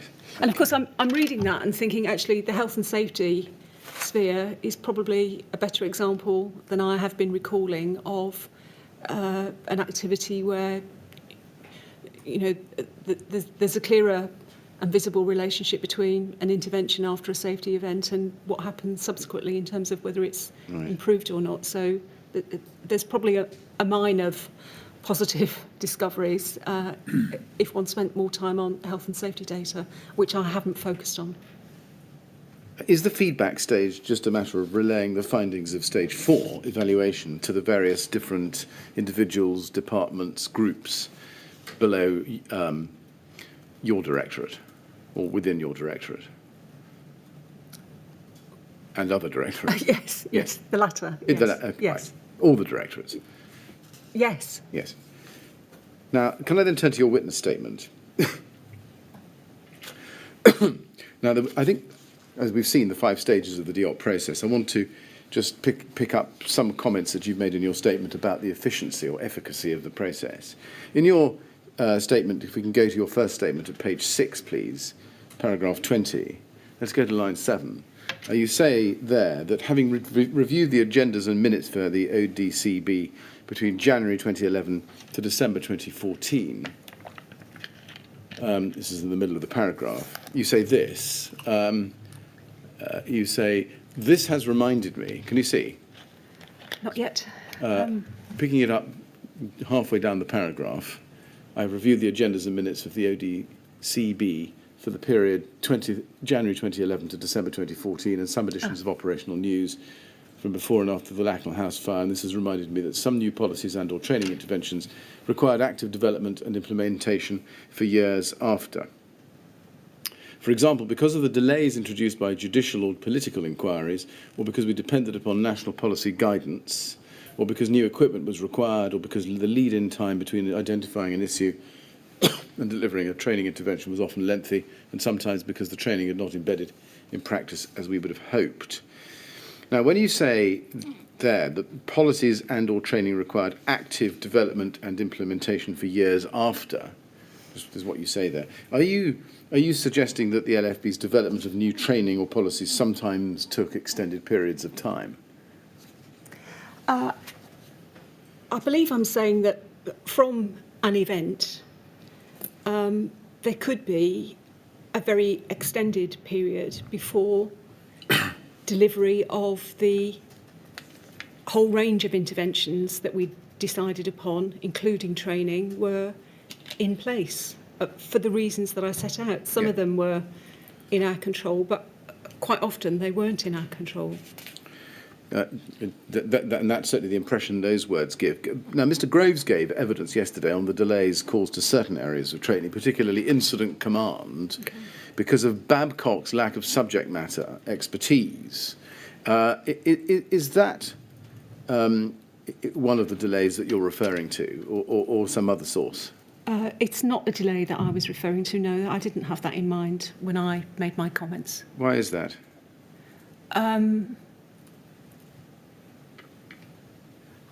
I find it difficult to imagine a topic that Babcock would be working on that didn't have a subject matter expert in London Fire Brigade.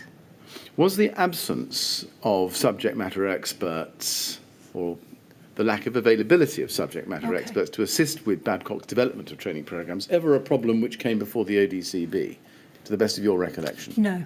Right. Was it a problem that ever came before any of the departments sitting within your directorate, to the best of your recollection?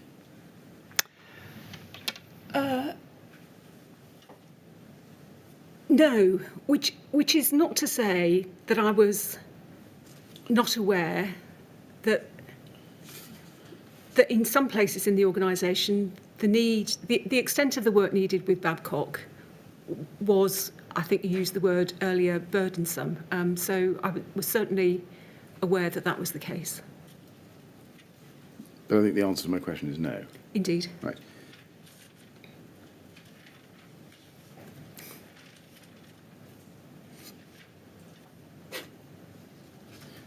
Continuing with your statement, please, on page 7, can we go to line 1? It's actually the very foot of the previous page, but I'll give you the first two words. I'm also, it says, reminded that many of the reports considered by ODCB seemed to demonstrate that it was hard to make some lessons learnt, as some issues repeatedly presented themselves back to us. I mention this because I think it's important to recognise that whilst there was a genuine desire of the LFB for continuous improvement, that hurdles were encountered which impacted on whether we could always produce the desired effect. When you say hurdles were encountered, can you tell us what you mean there? What were they? Well, that we would see reports come back to ODCB which said, for example, we addressed this issue of messages from incidents 6 months ago or 12 months ago, but what we're picking up from our observations and from the databases, there's still a problem with messages from incidents. They're either not happening, or they're not happening quickly enough, or they're not happening in the format that they should happen in. So that's what I meant. I mean, what were the issues that would repeatedly present themselves? Messages from incidents came to ODCB often, concern about, as I've said, whether they were sent quickly enough, whether they were in the right format, etc. Other examples.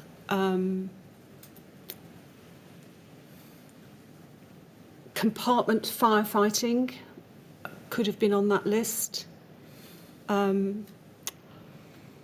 I feel that I know this list really clearly, but I'm struggling to recall it at this precise moment. I do know this list really clearly. I've been back through all of the operational news, and so certainly messages from incidents. But I mean, don't you've given us a fair flavour. Sorry, pre-planning came up. Pre-planning, sighting of appliances. Yes. There were probably 8 to 10 topics which made an appearance each on more than 3 occasions in operational news over the five or so years that I was involved. Yes. Now, on the examples you've given us just now, so compartment firefighting, messages from incidents, pre-planning, sighting of appliances at incidents, all of those were within the LFB's control, weren't they? They're not dependent on a third party, they're not dependent on government. No, you're correct, yes. Yes. And therefore, why is it not the case that a meeting of senior operational officers of the LFB and the ODC, as such, the ODCB could not overcome them? Because it's not how big organisations work, Mr. Millett. So we were talking about trying to get 400 different workplaces, 4 watches, 100 fire stations. We're talking about trying to get 400 different workplaces to all conform, to a policy intention and a training intention. And it wasn't always successful. Just sometimes it was the same people who failed over and over, and then that needed to be dealt with on that basis. Sometimes it was, 10 different people over 10 different incidents over a 6-month period, failed on messages from incidents. So there were lots of variations on why those issues presented themselves. But I think you do have to think about London Fire Brigade as being 400 different workplaces. And it's simply not, maybe, maybe some organisations are successful in getting 400 of their outlets to perform uniformly and to their standards. But I guess in the case of many organisations, they're doing it in a single environment day after day. But we're talking about 400 different workplaces, 400 different watches, going to random different incidents all over London, seeing different things, experiencing different things, having to make different responses. And they didn't all get it uniformly right all of the time. And that was a challenge. And many of these things were a challenge, and we had to keep working on them. And then you had staff turnover. And then at the same time as we were trying to maintain what I've referred to, I think, as traditional operational competence, we were pumping lots of new things into the organisation. So I'll try not to be too long, but London Fire Brigade, when I left in 2015, was radically different to the London Fire Brigade it was in 2001. It was completely different. 7/7 changed it enormously.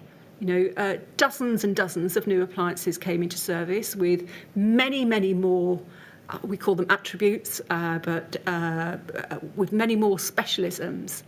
And the brigade had to accommodate all of that, and then it had to accommodate the risk of marauding terrorism, for example. And it was always having to change in response to events. So we had this enormous responsibility or burden of new risks to introduce to the brigade and to train people for, and in parallel, the maintenance of what I call traditional competence. And it was a challenge, and there's no point in me saying it wasn't a challenge, because it was, and sometimes it went really well, and sometimes it remained a challenge for many years. You say in your statement here, I quote, that there was a genuine desire of the LFE for continuous improvement, that hurdles were encountered which impacted on whether we could always produce the desired effect. And you've given us a long list of reasons for that. But did you ever consider, or did the ODCB as a body ever consider that the system you had was ineffective? Yes, we did, or could be improved. So I go on to say here, I've said, we were genuinely committed to continuous improvement.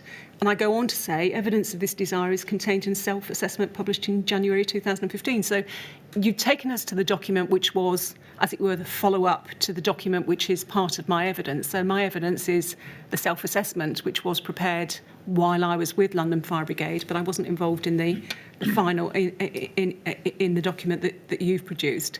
But in that document are 4 pages on operational competence, where we completely expose ourselves to the peer, they completely exposed themselves to the peer review team and said, look, these are all the things we do, but tell us if there are better ways of doing it. We're genuinely open to learn. And we didn't do that because we had to do that as part of the process. So there were lines of inquiry, as they called them, which were mandated as part of that assessment process. But the piece on operational competence, we offered to them. We didn't have to do that. We decided to do that because we were open to other perspectives about whether there were better ways of confronting this problem, that, you didn't always see the operational competence that you wanted in practice. But did nobody ever think that there was something about the LFB as an institution that was peculiarly resistant to change, which would have meant that these hurdles could be overcome? Do you mean compared with other fire brigades or other organisations? Just as a matter of efficacy on its own merits? No, I don't. No, I don't think that. No. No, I don't. I think about what's happening in maternity services in this country, and some of the terrible things we've seen in maternity services all over the country.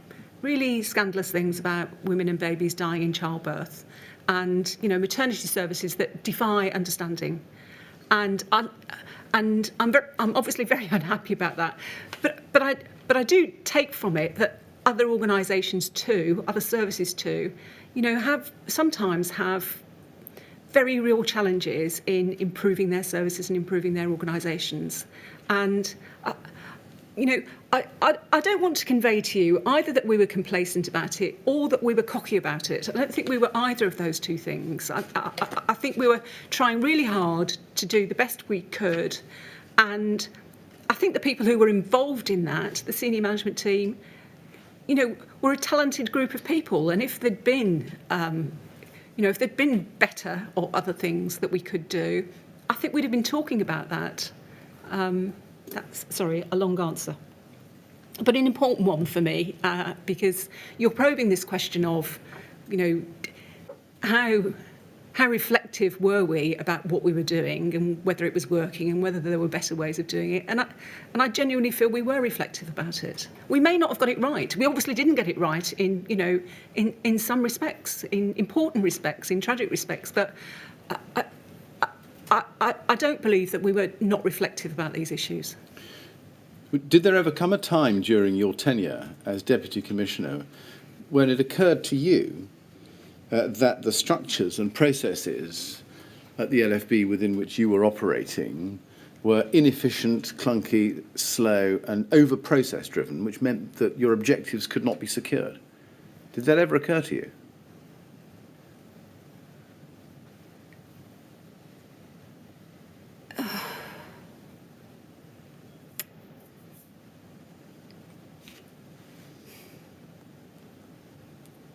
Some of the answer is yes, but it's not a straightforward answer, Mr. Millett. Ron Dobson used to say in my annual appraisals, you need to go a bit slower, Rita. That was in my annual appraisals. I'm not just speaking about me, but maybe I was always trying to get somewhere in a hurry, and didn't do enough to. He would say, maybe sometimes you need to carry people with you, and that means you need to slow down a tiny bit. I'm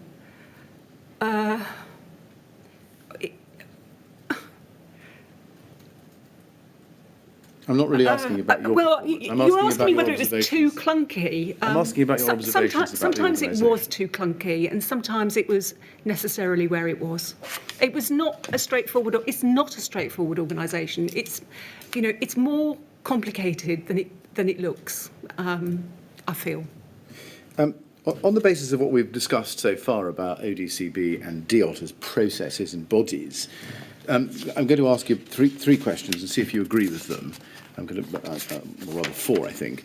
First, do you agree that the scope of the ODCB's work was, in essence, to look at past incidents and training events and identify learning points for the future? Yes. Yes. Do you agree that the DIOT process fundamentally relied upon the proactiveness of individual officers on the ground to feed back information up the chain? Leaving aside single big events like Lacanau. Well, the DIOT process also included the feedback from Operational Procedures Department and Training Department, however organised. That was also part of the DIOT process, so not just the incidents, but aspects of the action taken to follow it up. But yes. Do you agree that in the context of a diminishing number of incidents, that the DOT sources were an increasingly narrow pool of learning opportunities. I agree that it was an increasingly reducing pool. And would you also agree that the ODCB's primary training output, namely operational news articles and the accompanying packages, also relied on individual officers being proactive? Yes. Yes. Now, I'm going to turn to a new topic, which is fire safety. And just start with that topic with some general questions. We've established, I think, that the LFB's fire safety department fell within your directorate. Yes. Yes. And during your time as Deputy Commissioner, I think it's right that Assistant Commissioner Steve Turek was the LFB's head of fire safety. For most, but not all of the period, yes. Right. Now, could you just help me? When was he not?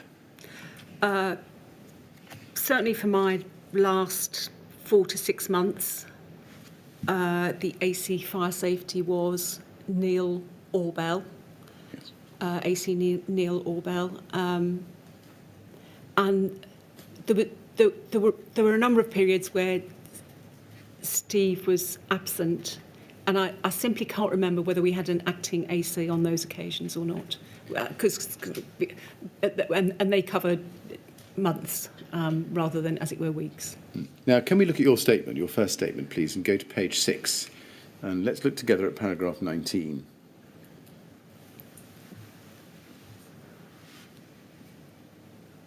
And you say, in the first line there, one of my objectives was to make sure that the fire investigation findings had more impact on the work of the LFB.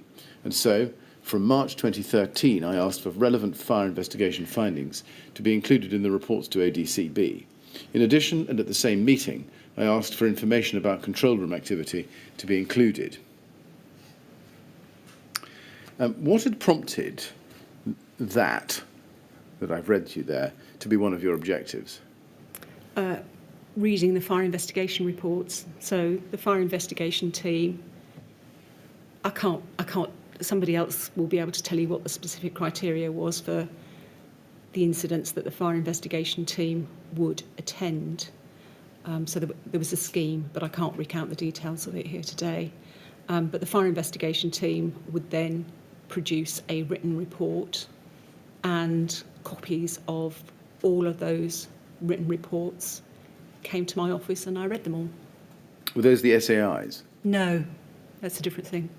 SAIs are senior accident investigation reports, so they're focused upon injuries to firefighters. It's part of the health and safety structure. Right.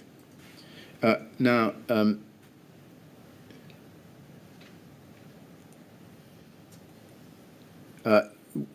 what did you hope would come from the ODCB's regular consideration of fire investigation findings? Well, they weren't considering all of the findings of the fire investigation activity. So there was some kind of filtering that went on in operational assurance, the liaison between operational assurance and the fire investigation team. But from reading all of the fire investigation reports, which I did, they provided insights into details which, to my mind, had not been surfaced as well as they could have been previously. So this could be that in an individual dwelling fire, for example, there'd been a house, this is a real example, there'd been a house extension maybe 20 years before, and somebody had died in a fire as a result of smoke inhalation in their bedroom upstairs, and the fire investigation team discovered as part of their investigation that there was a breach of compartmentation, even in a domestic dwelling like that. But things like breaches of compartmentation, smoke ventilation systems, a whole range of fire safety feature failures were often identified in fire investigation reports. I can't say for certain, I just don't know whether that was specifically a purpose of fire investigation reports. I feel rather bad now that I don't know that, but as a matter of fact, I don't. But they provided additional insights, and they were detailed and useful insights into what was happening in fires. And given that part of the objective of ODCB was to make firefighters aware of new risks or commonly found risks or such like, there was a natural synergy there, I felt. Right. Just help me. What did the ODCB do from March 13 with the information gleaned from all of these fire investigation reports it was receiving? Well, it wasn't receiving all of the fire investigation reports, so it was, right, as it were, boiled into the IMPD reports, as I recall. And that was my next question. Yes. So, in what form did the findings from relevant fire investigation reports come to you?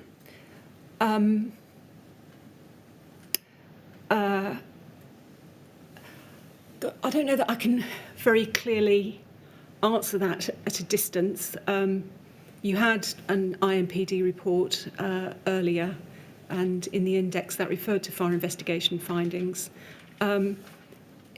It will have been a summary or a roundup of issues that the fire investigation team, in consultation with the operational assurance team, felt were notable enough to be drawn to the attention of ODCB.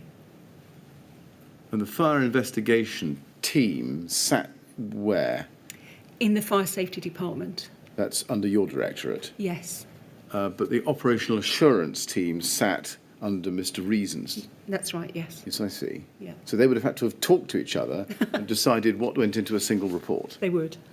How was that done? Can you help us with the process of that? Oh, I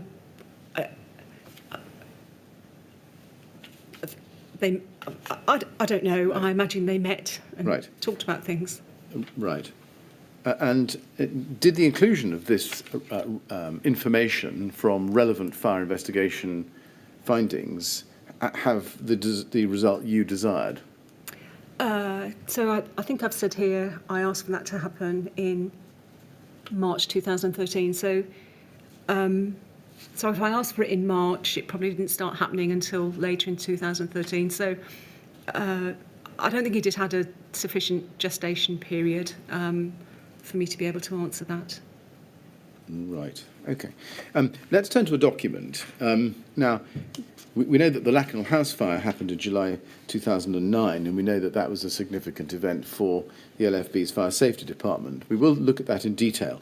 Before we do, I want to ask you a few questions about a document from December 2010 at INQ 30147111. If we can just have that up, please.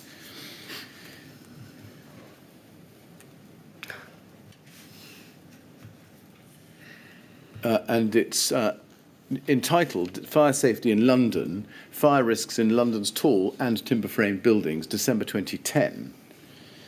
Now, just for your reference, this was discussed at the ODCB in August 2009, an earlier version of this, I think, which predates your appointment. But if we look at the report itself, and perhaps you want to turn down a page or two, do you recall seeing this? I do recall having seen it, yes. Do you remember the circumstances in which you saw it? It was an investigation by the London Assembly. I think I may even attended one or more of the London Assembly meetings as Director of Corporate Services, probably to do with, I don't know, data or information, but I'm not certain about that. I think I did attend one or more meetings of the Assembly. An investigation by the Assembly into something within, as it were, our remit was an unusual thing. Now, we're going to come back to this report shortly, but before I do, I want to take an excursion outside it to look at some surrounding documents. Can we go first, please, to LFB 20101975? This is a document from February 2010, so the beginning of that year. that the London Assembly Planning and Housing Committee wrote to Ron Dobson. You see that? Yes. He was the then commissioner. And if you look at paragraph 2 of the letter, it says, the purpose of the investigation is to help ensure that the risks and occurrence of fires in tall and timber-framed buildings in London, both during construction and after completion, are reduced. I'm therefore writing to request your help with this investigation. You see that? Yes. And it's signed on page 3 by Jenny Jones, Assembly member. And the letter went on to set out the terms of reference for the investigation and the questions for the LFB. First, was this the investigation that led to the report that we looked at a moment ago, dated December 2010? I think that's likely. Can we then go to LFB 00101974? This is an email chain from February 2010. And the topic was the London Assembly Scrutiny Committee, as you can see from the first email there. Can we go to the bottom of page 1 and over to page 2? At the very bottom of page 1, you'll see an email from Steve Turek to you and Ron Dobson of the 10th of February 2010 at 10:40 in the morning. And if you turn the page, he says this. He says, I have just received this for completion and return. I will get it completed, then discuss before any final submission. You see that? And then immediately above that, if you go back to page 1, Sue Marshall tells Steve Turek, you and Ron Dobson, just to let you know, the Commissioner has received the letter attached to. And I think Sue Marshall was the personal assistant to Ron Dobson. Is that right? Yes. Yes. Now, she attaches the same, well, she attaches, I'll show you a letter, LFB 00101975. It's the same letter. Now, can we go back to the email chain and go to the top of the page? We go to the top of the page. If we can scroll up. Steve, this is from you to Steve Turek, copy to Ron Dobson and others. Steve, I know that you will feel we've done this work once for Navin's briefing, but this means that it's time to do it all again and a bit more. We will need to make a detailed submission based on this invitation. It might be helpful to see if colleagues beyond SFR have a contribution to make, and so I will copy this to obvious colleagues for them to consider the matter. Now, first, what were you referring to when you referred to the work for Navin's briefing? Navin Shah was at one time, or for a period of time, leader of the Labour group on the authority. I don't think Navin was ever chair of the authority, but he was certainly leader of the Labour group. And what was the work done? Navin was also an architect by background. He was interested in this issue of timber-framed buildings.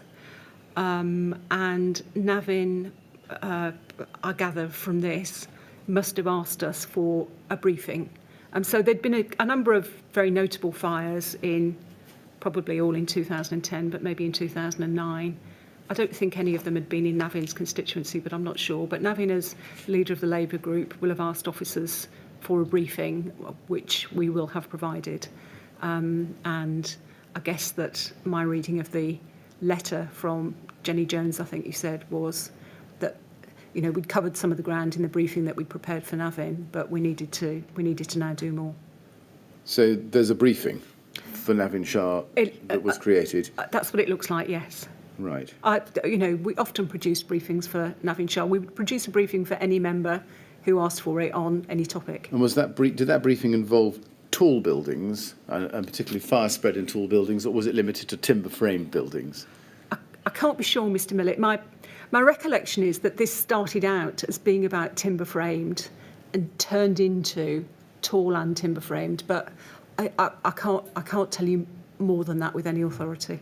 Now, you can see to whom you've copied this email. Yes. And you've said in your email it might be helpful to see if colleagues beyond SFR have a contribution to make.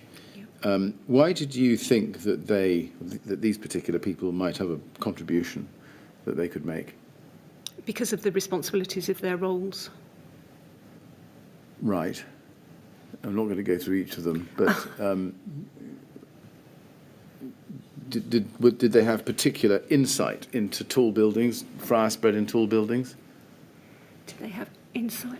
Well, sorry, they're a real mixed bag, I'm afraid. So David Atkinson was the clerk to the authority at that time, so that's why he was copied in. He needed to know we were interacting with the Assembly on this.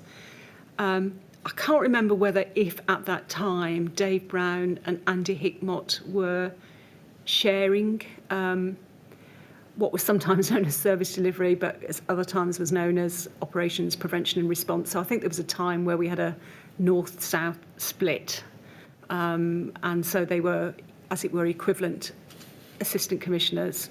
And because they were assistant commissioners responsible for fire stations and other things, it certainly seemed at least conceivable to me that they might well have a contribution to make. Now, if we go to the next document, I'm mindful of the time, Mr. Chairman.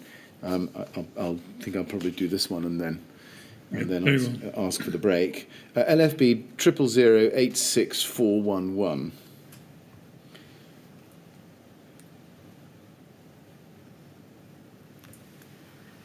This is an email from you to Steve Turek, dated 3rd of March 2010.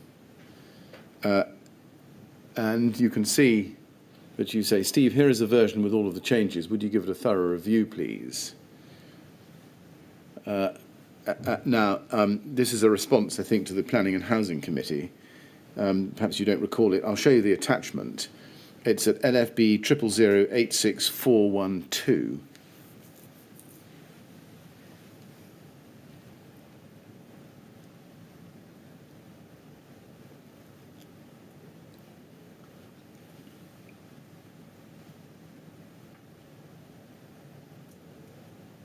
LFB 000086412.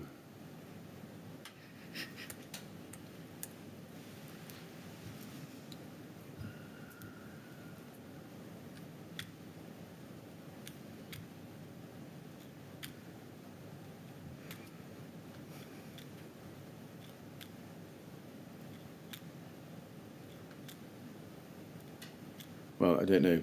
It seems to be reluctant to make an appearance. Ah, here it comes. Right.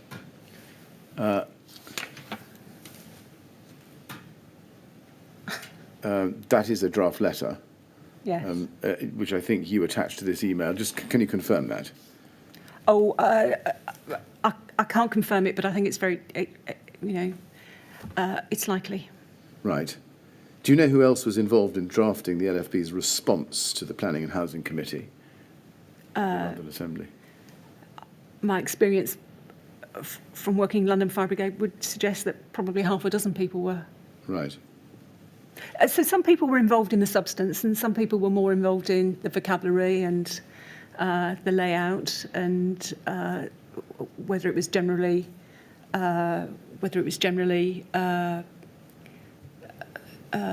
suitable for a non-specialist audience. So the people will have contributed on the basis of different considerations. Well, perhaps we'll visit the response in more detail and the submission that came after it tomorrow, rather than persist with this document at this hour. Mr. Chairman, is that a convenient moment? I think it is, yes, Mr. Millett, thank you. Well, Mrs. Dexter, we're going to stop at that point, and I'm afraid I'm going to have to ask you to come back tomorrow. I should have thanked you this morning, actually, for making yourself available today at all, because I think we originally asked you to come tomorrow, didn't we? But we're grateful to you for filling in a gap today, so thank you very much. Anyway, we'll resume, please, at 10 o'clock tomorrow.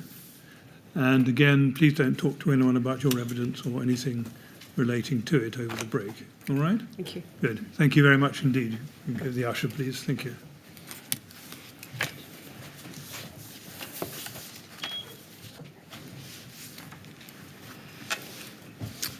Thank you, Mr. Millett. So 10 o'clock tomorrow, please. Yes, thank you. Thank you.